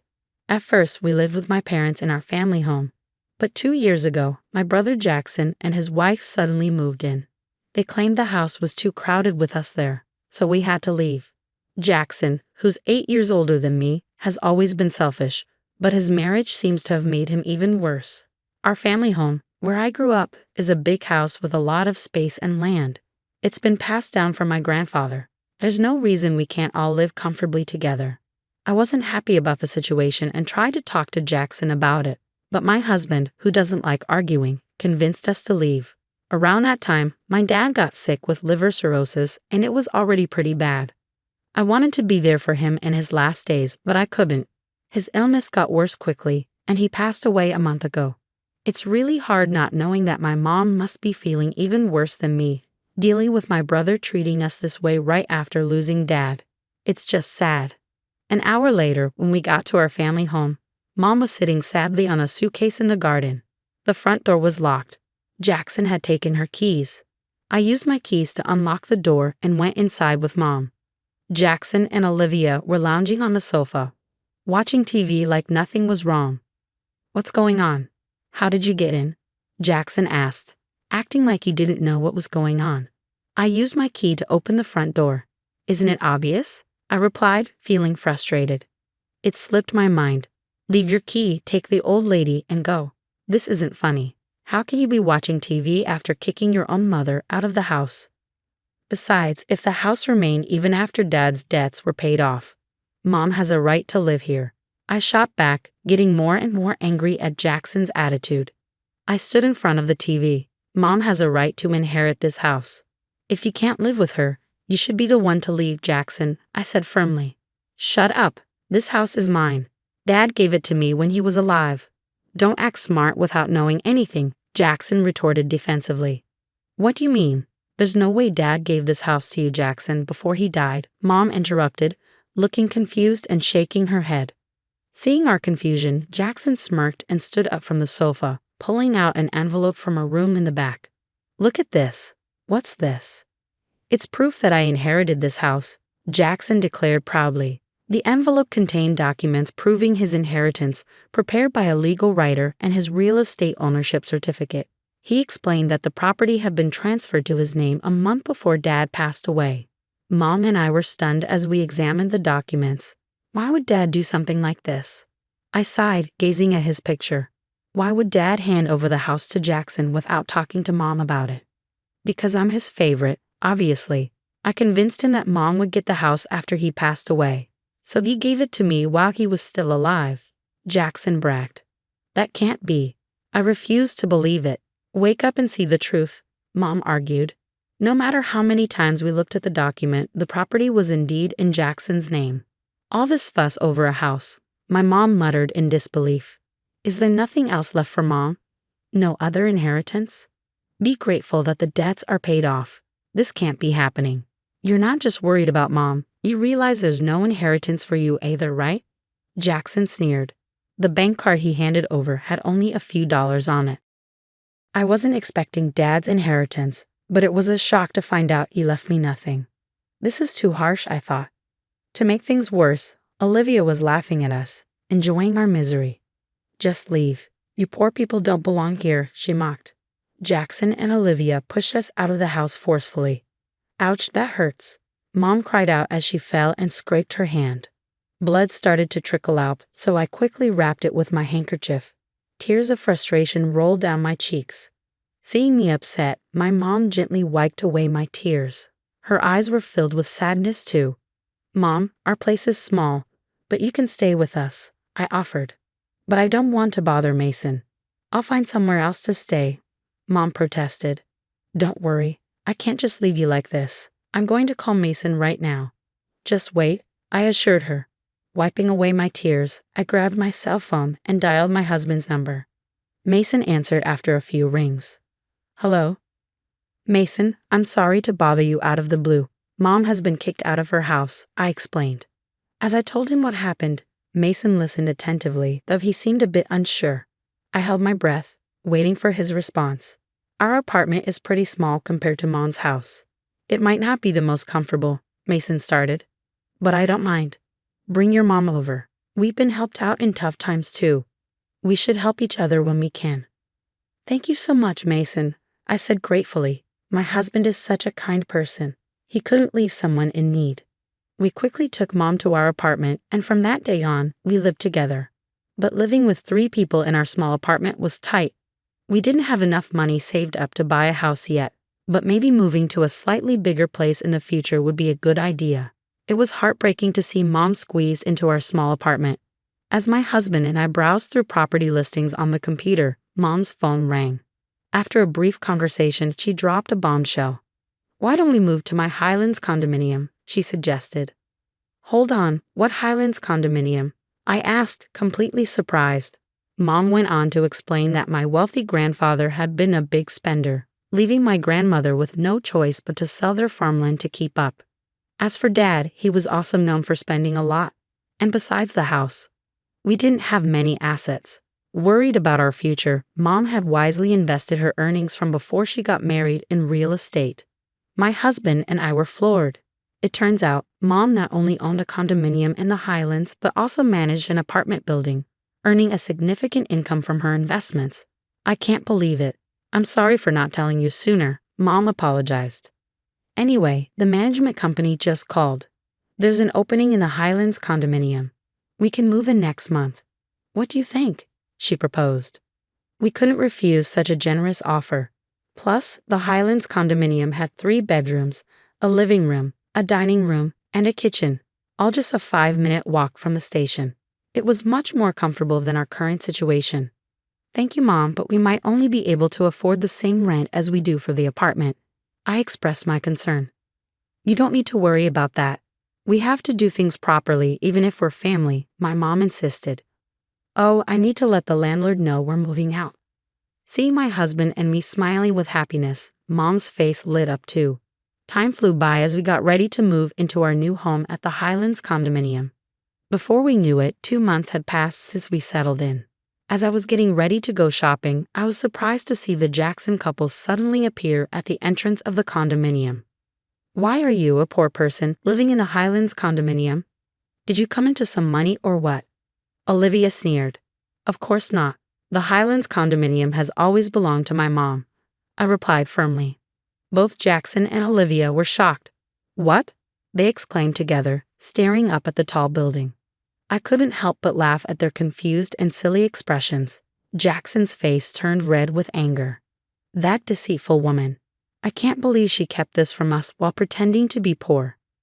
"My mom never said she was poor. You just assumed that, Jackson. Plus, she inherited a big house. What's wrong with that?" I argued. "That's not the point. Don't chat here. It's rude to the other people living here." "And how did you know I was here?" Jackson demanded. Jackson said that when he couldn't reach Mom, he tracked her down using her phone's location. Olivia explained. "Why are you trying to contact Mom now after kicking her out?" "I bet something mean again," I accused. "Regardless, if Mom is here, I want to see her. Let me in now," Jackson demanded. "You must be kidding. If you hurt Mom again, I couldn't stand it. If you have something to say, tell me," I insisted. But they kept pushing to see my mom without saying why. The Jackson couple seemed quite flustered. "Weren't you two living comfortably in your big family house, just the 2 of you?" I questioned. "It's none of your business," Jackson snapped. "Fine, if you don't want to tell me, that's okay. I have to go now." "Bye," I said, trying to walk past them. But Jackson suddenly grabbed my arm tightly. "Ouch, let me go," I protested. "Just call Mom." "Absolutely not. I'll call the police," I threatened. But Jackson just scoffed at me. "There's no way the police would come for a simple family argument. Even if they did, there's no way you could sue me for just grabbing your arm." Feeling defeated, I stayed quiet. "Fine, I'll tell my mom, but only if you tell me why you're here," I relented. "The utility bills for that house are ridiculous. Just for the AC, the electric bill is $500. "This is no joke," Olivia explained. Their old traditional style house had more than 8 rooms, so it was no surprise that utility costs were high. But even so, a $500 electricity bill seemed a little steep. It was a particularly hot summer, so they probably overused the AC. "I thought you would have known that from the start." "How would we have known?" Mom used to pay the bills. Jackson scratched his head frantically as Olivia fumed. There's no way we would have known. Do you know the property tax for that house is $5,000 a year? Olivia exclaimed. What? I can't believe you didn't know. Why would an old house like that cost so much? How are we supposed to pay that? Jackson protested. Our house is old and has a large yard, so it's only natural that it would cost a lot to maintain, I pointed out. I also mentioned a reality to the Jacksons that they might not have realized. And you know, apparently it costs more in taxes to give away property while you're alive than after you pass away, I added. Wait, is that true? Jackson asked, stunned. I didn't know before, but now I know. My mom told me all this, I said, watching as the Jacksons looked really surprised. Olivia got mad and blamed them, saying, it's your fault for not doing your homework. Then they started arguing right in front of me. Jackson said, we worked hard to get Dad to change the name on the house. And now this is too much. I can't believe Dad did something sneaky like this. He even said it would be better to give it to me than to Mom. That's not fair. I realized, feeling shocked by my dad's actions. Taking advantage of the situation, Jackson said something surprising. You can have the house. Let's trade it for this Highlands condominium. Confused, I responded. What are you saying? The house isn't mine. It belongs to Mom. Please talk to Mom for me, I beg you. I'll just pass on your message, nothing more. What on earth are you even talking about? Jackson snapped, feeling foolish for even talking to them. I gave up on shopping and started walking back into the Highlands condominium through the entrance. But the Jacksons tried to follow me, which surprised me. I'll sue you for trespassing, I warned them. You just said that wouldn't be a legal problem, Olivia shot back.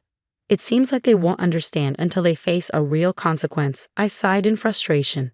I called out to the management office next to the entrance. Excuse me, could you please call security? Someone who doesn't live here is trying to get in. Wait a moment, the security guard, who was always on duty at the Highlands condominium, rushed over immediately. With the big security guard standing in front of them, the Jacksons looked startled. Once again, I warned them to avoid a repeat of the situation in the future. I didn't call the police just now because you only grabbed my arm. But if you try to use force or come back to the Highlands condominium, I will really call the police, understand? Don't make us do that. If I see you again, I'll report it, so go back to your mansion from Dad. Got it? I told them firmly. Looking scared of the police, the Jacksons quickly backed off. I returned to my apartment and told my mom about what happened with the Jacksons. But why did Dad let Jackson inherit the house? I asked, feeling sad. My mom smiled. Dad must have had a reason when he let Jackson inherit the house. He didn't want to trouble me or you, Lily. Even though Dad wasn't very interested in money, he cared a lot about me. Remember, he always said he loved you, Lily, so much, she added. Really? I was so happy to hear that my dad cared about me so much. When my mom heard about the house from Jackson, she muttered, is he going this far? Because she realized he had given Jackson a serious punishment, even though Jackson was always selfish. You knew how Dad felt, Mom? I asked, surprised. Of course, dear. We've been together for 38 years. I know what he's thinking without him saying a word. Besides, Jackson never took care of Dad when he was sick, my mom explained. I misunderstood Dad. I feel terrible. I want to apologize, I admitted. Don't worry, Lily. Your feelings are reaching Dad in heaven. The ones who should worry are the Jacksons, who these days would buy a big, high-maintenance house like that.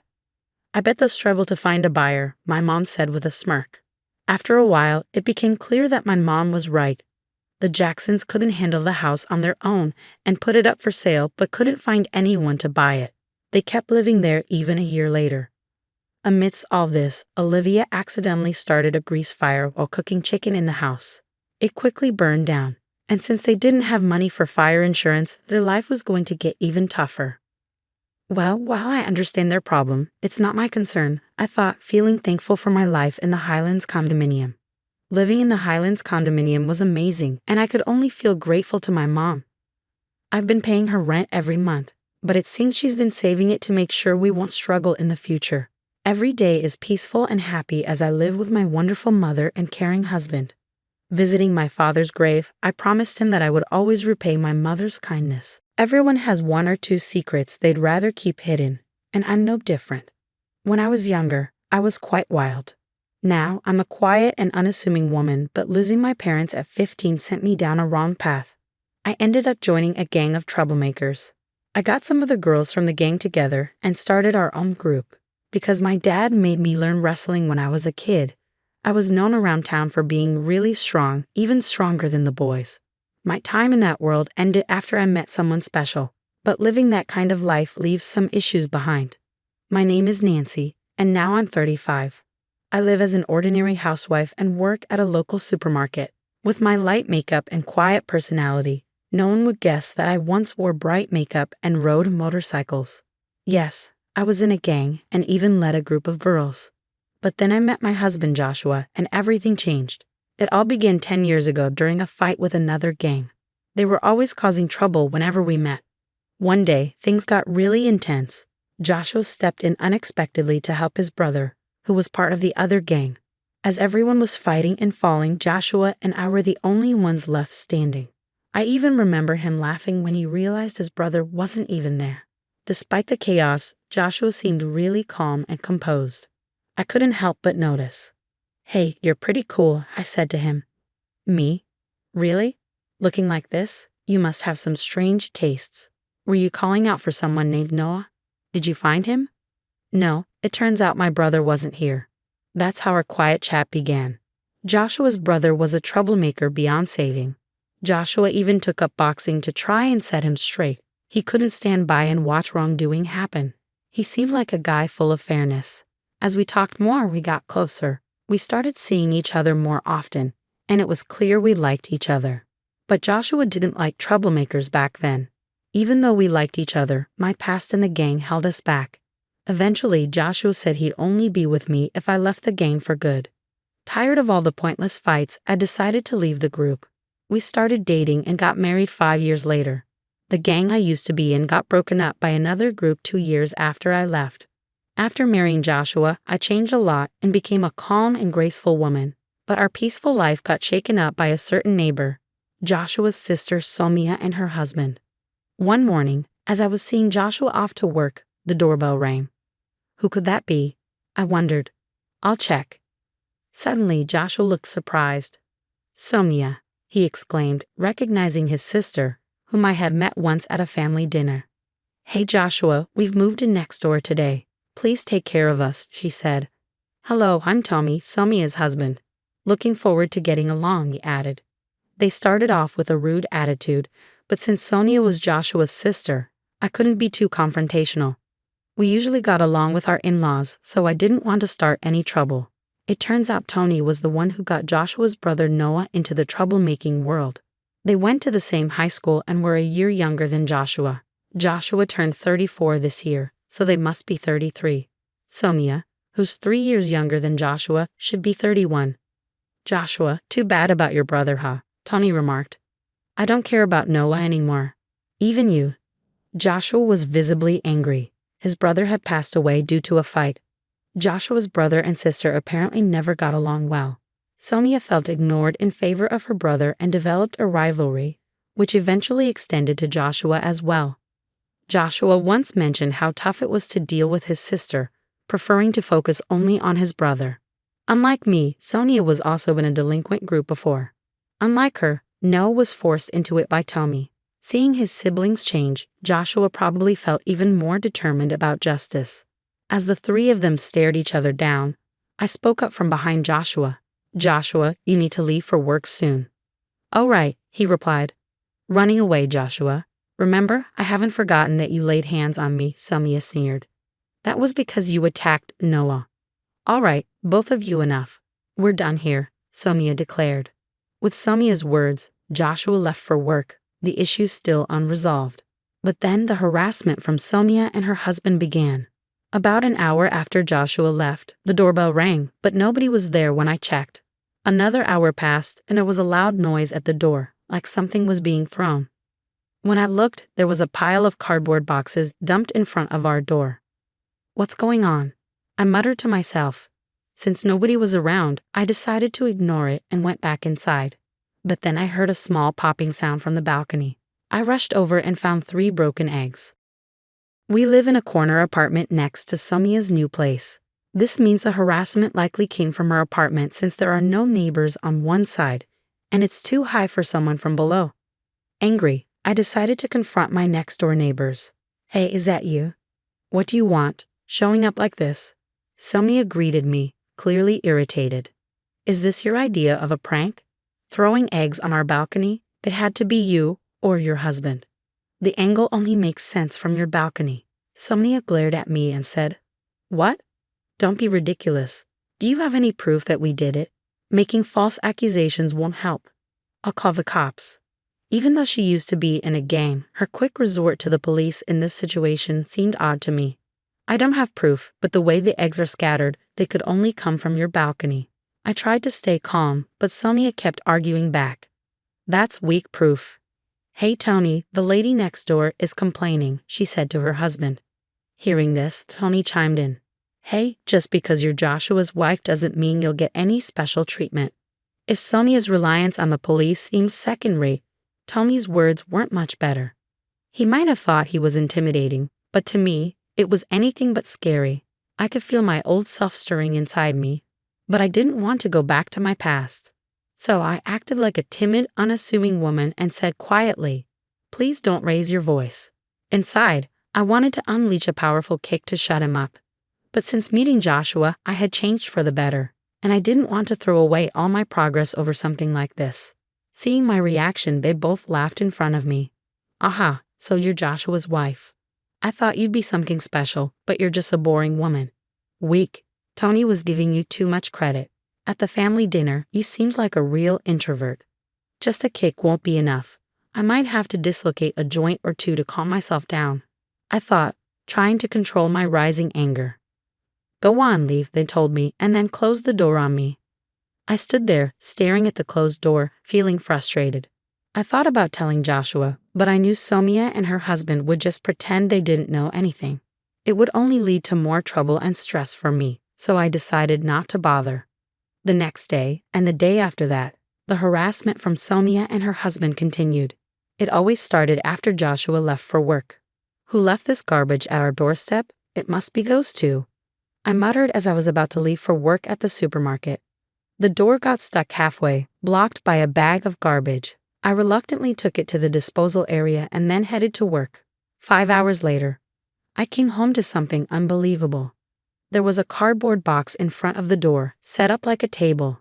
On either side of the box, there were lit candles, and in the middle, a vase with flowers. Above the door, there was a photo of me, taken who knows when, stuck there, mocking me as if I were dead. Furious, I was about to kick the cardboard away when Joshua called from behind. "Nancy." Startled, I turned around to find Joshua, who had come home from work. "You're an hour early." "I got off work early today. What's all this?" Joshua was also surprised at the sight in front of the door. We quickly cleaned up the cardboard and candles from the shared hallway and went inside. There, I told Joshua everything that had happened. "So it's likely Somia and her husband, but we don't have any proof. Even if we confront them, they'll just deny it," I said. After a moment of thought, Joshua had an idea. "Let's buy cameras, one for the balcony and one for the entrance, especially hidden well at the entrance." I agreed with Joshua's suggestion. There was only so much more we could take. We immediately purchased cameras online and had them delivered to Joshua's workplace to avoid suspicion. For now, we'll just have to endure until the cameras arrive. Then we can fight back with evidence. "Got it," I replied, so I dealt with Sonia's mean behavior at her house for a few days. For many people, putting up with stuff like this means not fighting back because they're scared or not strong enough. But for me, it was different. I wanted to fight back, but I held myself back. If it was okay to use force, I would have already stood up to them. It was really frustrating having the power to do something but not being able to. After 3 days, Joshua brought home some cameras. Any more trouble? The usual. Today they even threw a fish head onto the balcony. "Let's put up the cameras now. We'll hide one behind the air conditioner on our balcony, aiming at Sonia's, and another near the fire extinguisher by the entrance. The next day after setting up the cameras, Sonia started being mean again. As Joshua left for work, I watched everything through a recording app. And just like clockwork, Sonia and her friends started their antics. I watched quietly and left for work when it was time. 2 hours into my shift at the supermarket, Sonia came to my register. Well, if it isn't my sister-in-law, she said. I quietly scanned Sonia's items. It was obvious from her tone that she knew it was me, and she was being really rude. Aren't you cold for a cashier? Shouldn't you be nicer? Come on, give me a discount on this. Other customers in line looked worried as they watched us. A man in the line spoke up to Sonia. Hey, can't you see she's uncomfortable? Sonia turned to him, looking angry. Shut up, it's none of your business. The man seemed defeated by Sonia's reaction and backed away, leaving the line. Then, I spoke up to Sonia for the first time. Ma'am, if you keep acting this way, I'll have to call security. I said it calmly but firmly. Maybe because others were watching, Sonia replied. Oh, it was just a joke. So disappointing. She left the store, leaving her items behind. The other customers were surprised by what happened. I was really mad when I got home from work. There was a note on the door that said, useless cashier. That's enough. I couldn't handle it anymore. I angrily tore off the note and waited nervously for Joshua to come back. When he got home, we watched the footage from the cameras. It clearly showed Sonia and her husband doing bad things. Now we can fight back, Joshua said, looking angry. Okay, let's go. When we rang Sonia's doorbell, Tommy answered. You two again. What do you want now? Sonia came up behind him, asking lazily, What's up, Joshua? We're ready to fight back, I thought as I started to speak. But Joshua stopped me and stepped forward. Nancy, let me handle this. Sonia told me if you keep bothering us, there will be consequences. Joshua's voice was firm and threatening. Tony replied, What, you want to fight? You got proof we did anything? You're just making accusations. Before Tony could finish, Joshua played the video from the recording app. This video shows what you've been doing wrong. We put up cameras because your harassment was too much. This made Sonia and Tony quiet, which was unusual for them. Sonia looked a bit worried and turned to Tony, while Tony glared back at us with a deep frown. You caught us this time, I said seriously. But remember, the trouble started from your side. Tony replied, So you want to solve this with a fight, huh? Hold on, Joshua, I'm calling someone. Call whoever you want. We'll be ready, Joshua said firmly, not backing down as things got more intense. Tommy urgently talked into the phone. William, I need help now. His tone was different from before, now begging for help. After hanging up, he turned back to us. Get ready. Willie, the toughest guy around here, is coming. He looked smug, thinking he'd win with someone else's help, but it showed he was really a coward. Why not face us yourself? I asked. Keep talking. I know your strength. This time, I brought someone special to make sure you both feel real fear, Tommy said, trying to scare us. 5 minutes later, William arrived, the guy Tommy had talked big about, but he looked surprised when he saw us. William, hey, it's been a while. Sonia and Tommy seemed excited, expecting a lot from him, but that excitement quickly faded. What's happening? Yeah, it's been a while, Will, I said, calling him Will, which left Sonia and Tommy puzzled. Joshua greeted him too. Hey Will, long time no see. The couple looked even more confused. Confused, Tommy asked, What's going on? How do you know William? Tommy looked nervous and William looked between us. I just said, Will, let's not do this, okay? Angry, Tony snapped, Stop messing around. Will, do something please. Sonia and Tony were panicking, not understanding what was happening. But then Will spoke up. Hey, did you mess with Nancy? His question left them shocked for a moment. So what if we did? Tommy answered, sounding unsure. Will exploded, You idiots. Do you even know who you're dealing with? His scolding left them stunned. They clearly had no clue. Seeing this, I turned to Joshua and asked, Hey, can I go back to how I was 15 years ago just for now? But instead of Joshua, it was Will who replied, Nancy, please don't. If you do something, it could get worse than just a fight. What, are you giving me orders now, Will? No, that's not what I meant, Will stuttered. Seeing the guy they called for help now apologizing to me, Sonia and Tony were confused. What's going on here? They looked scared as Will talked. Do you two know about BBN? Yeah, that's right. It's famous. It stands for Black Butterfly Nancy, right? The nickname of the former leader of a ladies' group. That's correct, and this lady here is Nancy herself. No way, really? Both of them lost their tough act instantly. Will continued. Back then, I led another group, but we got beat by Nancy's group. She could handle 30 people alone. Sonia and Tommy now looked at me with fear. It made sense. They thought they were picking on someone weaker, only to find out she was the leader of a group they used to be a part of. I didn't know Nancy was practically a legend. We joined the group 6 months after you left, Sonia said. They joined after I left. Will had been in the group with me and stayed even after I left, looking after Sonia and Tommy. He left just before a rival group took us down. By then, Tony was the leader. Before you ruined it, the group was unbeatable. You can't mess with Nancy, Will said. The group that took us down is now the strongest. But if Nancy was still around, she'd still be the strongest. Seeing Sonia and Tony crumble, Will turned to me and said, Please forgive them for my sake. Watching Will apologize, Sonia and Tony seemed defeated. They never expected their call for help to go so wrong. Fine, but you owe us, I said, glaring at them. They let out a small gasp. For a month you'll clean this apartment and our balcony since you made a mess. If you miss even one day, I won't be so nice next time. Okay, Sonia agreed, clearly intimidated. Tommy just nodded vigorously, unable to speak. Watching them, Will remarked, Nobody can really challenge Nancy. Hearing this, Joshua, who had been quiet until now, finally spoke up. But I don't like troublemakers. If Nancy hadn't changed, I wouldn't be here. He said it softly, and I looked up at him. Don't worry, I won't let that side of me out again. At this, Will burst into laughter, and we all ended up laughing together. Will and Joshua knew each other because we met after I left the group. We ran into Will while on a date and ended up having tea together. Now that's settled. Why don't you join us for dinner, Will? The three of us left Sonia and Tommy slumped by the entrance and went to our apartment.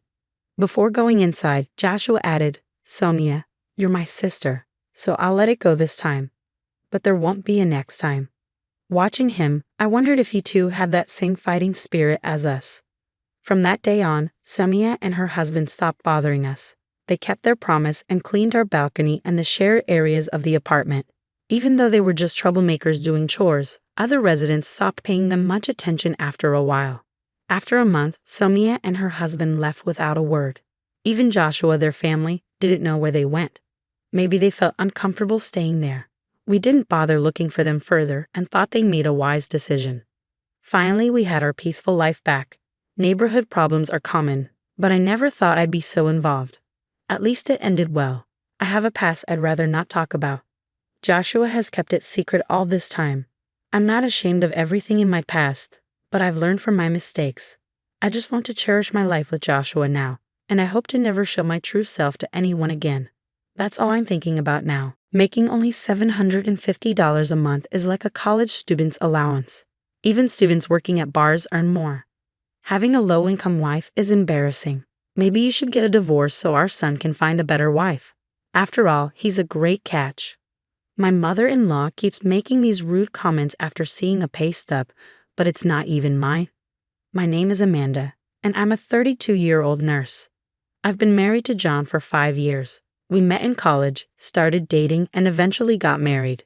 We first met at a party when he was a medical student and I was studying to be a nurse.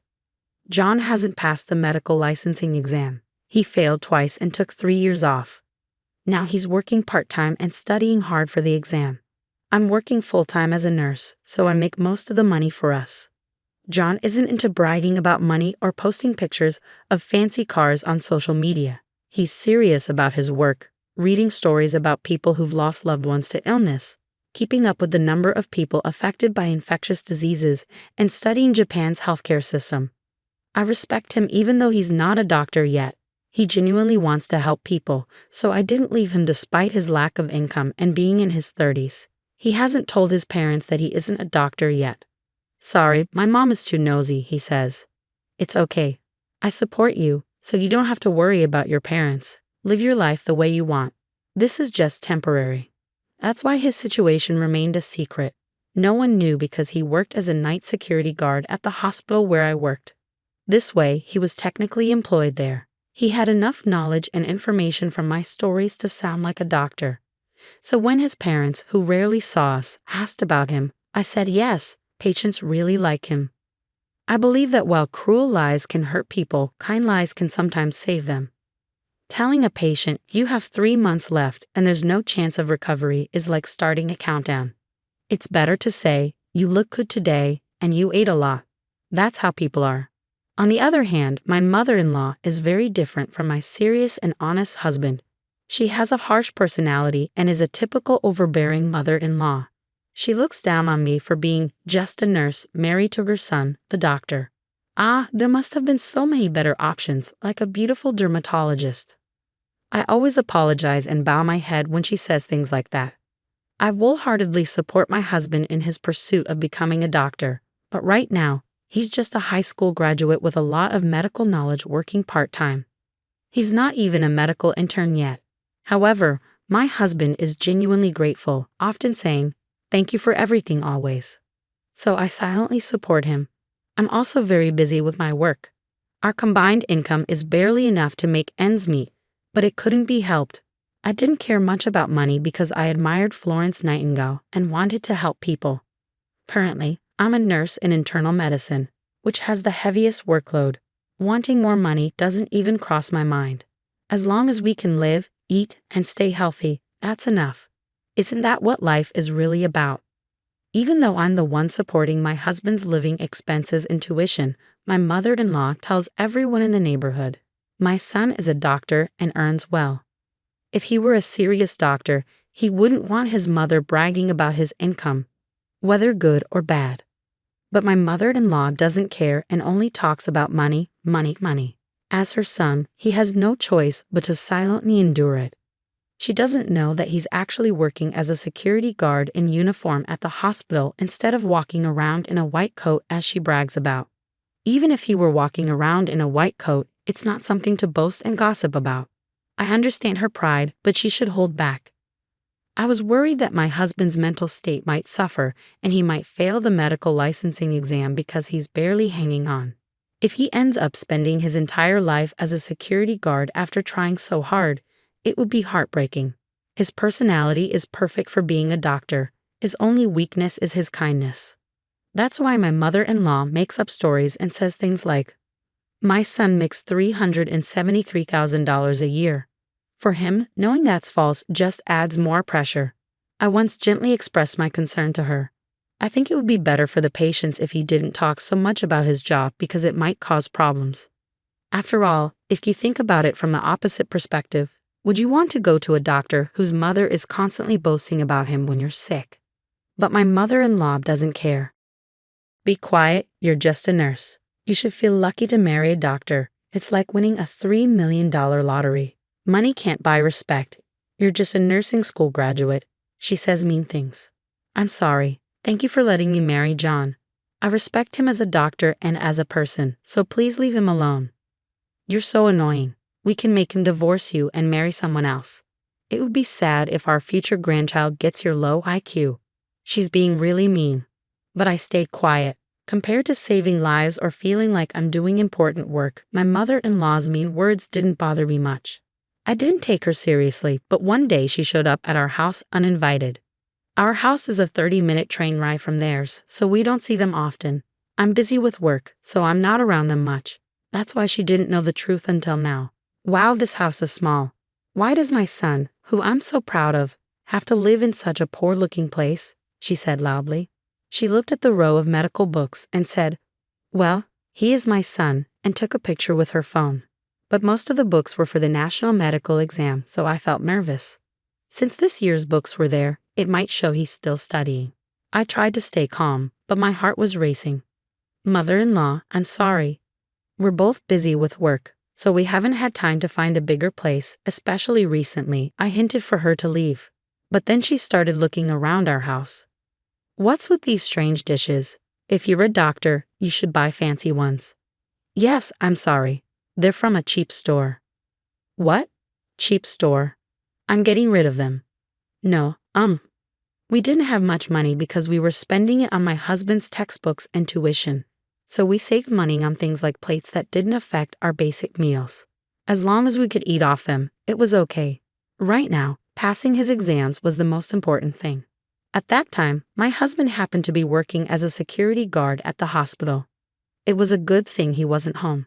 I didn't want him to get upset, so I wanted to get my mother-in-law to leave while he was at work. But she kept going through our stuff. I'm going to get rid of these clothes that look like something a student would wear. If you're a doctor, you should wear expensive clothes. She threw away my husband's favorite clothes. And what's this? A cheap watch?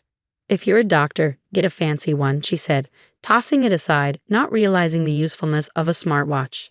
Each thing she threw away was bought with the little money my husband earned. He would have rather been in the operating room treating patients than standing outside feeling humiliated. But he kept working hard for his dreams and the sweat he put into it. But she didn't stop. It's because he married a poor girl that you're living like this, even though he's a doctor. It's unbelievable. I thought we could go shopping together and maybe you could buy me a bag or something. Her words were really mean. I had to tell her that what she expected from my husband, whether he's a student or not, was different from how we lived. I was a doctor too. I wasn't just after his money. Mother-in-law, he's not that extravagant. We like our life the way it is, I said calmly. But she wouldn't listen. You're so frustrating. Do you know how hard he worked to get into medical school? My mother-in-law yelled, getting angrier. She kept searching my house, not stopping at the kitchen but going through every closet, throwing away anything she thought was cheap. Then she started looking through our bills and paperwork. That's when she found the pay stubs. They showed $750.25. Even though my husband's name was on them, she either didn't notice or couldn't read it. She shouted, $750. What do you mean $750? That's not my son's daily wage. Even anesthesiologists make $750 a day, and you're the wife of a doctor making only $750? Are you not working hard enough, or what? She started to lose control. That's why you're so poor. You're just using my son for money. You're barely working as a nurse and tricking a doctor. You're only doing part-time nursing because it sounds good.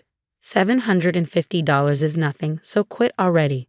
That money was earned by him when other doctors passed him by, working hard between his study hours for a very low daily wage. It meant a lot to us. But my mother-in-law wouldn't stop being crazy, and then the worst happened. You're a poor wife who brings bad luck. Divorce her quickly. Just then, my husband came home from his part-time job. He looked shocked to see his clothes and wash thrown away. He started picking them up silently. But my mother-in-law said, John, I don't want to be mean, but please divorce her. Why did you, with your high education and income, choose such a pathetic woman? I'm so sad, and she only earned $750. But my husband didn't say anything. I couldn't tell what he was thinking. My mother-in-law laughed and said, I'll bring you the divorce papers. Leave this dusty room and this woman who smells like disinfectant and find a better wife. You're a doctor. You should remarry. Then my husband stood up slowly and said, Mom, I haven't told you this, but I'm not a doctor yet. What? I'm sorry for not telling you earlier, but I haven't passed the national exam yet. And about that $750. My mother-in-law was so shocked that she looked at me for help. I don't get it. This $750 paycheck is yours, isn't it? I realized there was no point in hiding it anymore, so I said, No, it's not mine. My husband added, That's my salary from my part-time job. That can't be. You're lying, aren't you? I'm not lying. It's true. I'm not a doctor yet. I failed the national exam twice. My mother-in-law was shocked to hear that her son wasn't a doctor yet. She started acting strangely and slipped on some newspapers she had scattered earlier while going through our house. She fell to the floor and cried out for help. Thankfully, she managed to avoid hitting her head, but her right arm, which she used the most, broke with a loud snap. It was definitely fractured. My husband and I quickly helped her and took her to the hospital, where we brought her to the orthopedic department. But my husband said, Mom, I'm sorry, but please don't come to our house anymore, and I don't want you to consider me your son anymore. My mother-in-law was trembling from shock, but my husband continued, I knew you were proud of me, that I couldn't keep lying. But when you insulted the money I worked hard for, that was too much. But I never thought you weren't a doctor. It doesn't matter if I'm a doctor or not. Do you think I'm studying just to earn $750 a day? I'm an adult, and it seems like we have different values, so let's end our relationship.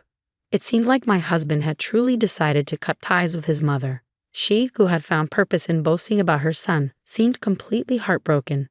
Nowadays, she stays at home, too embarrassed to face her neighbors. That same year, my husband passed the medical licensing exam. Despite being a bit older, he started working as a resident physician and did exceptionally well, always showing kindness, like offering tea to the security guards. Our days became peaceful and happy. If my mother-in-law had just waited a few more months, her dream would have come true, and she could have seen him in his white coat. It's really a pity, but she brought it upon herself.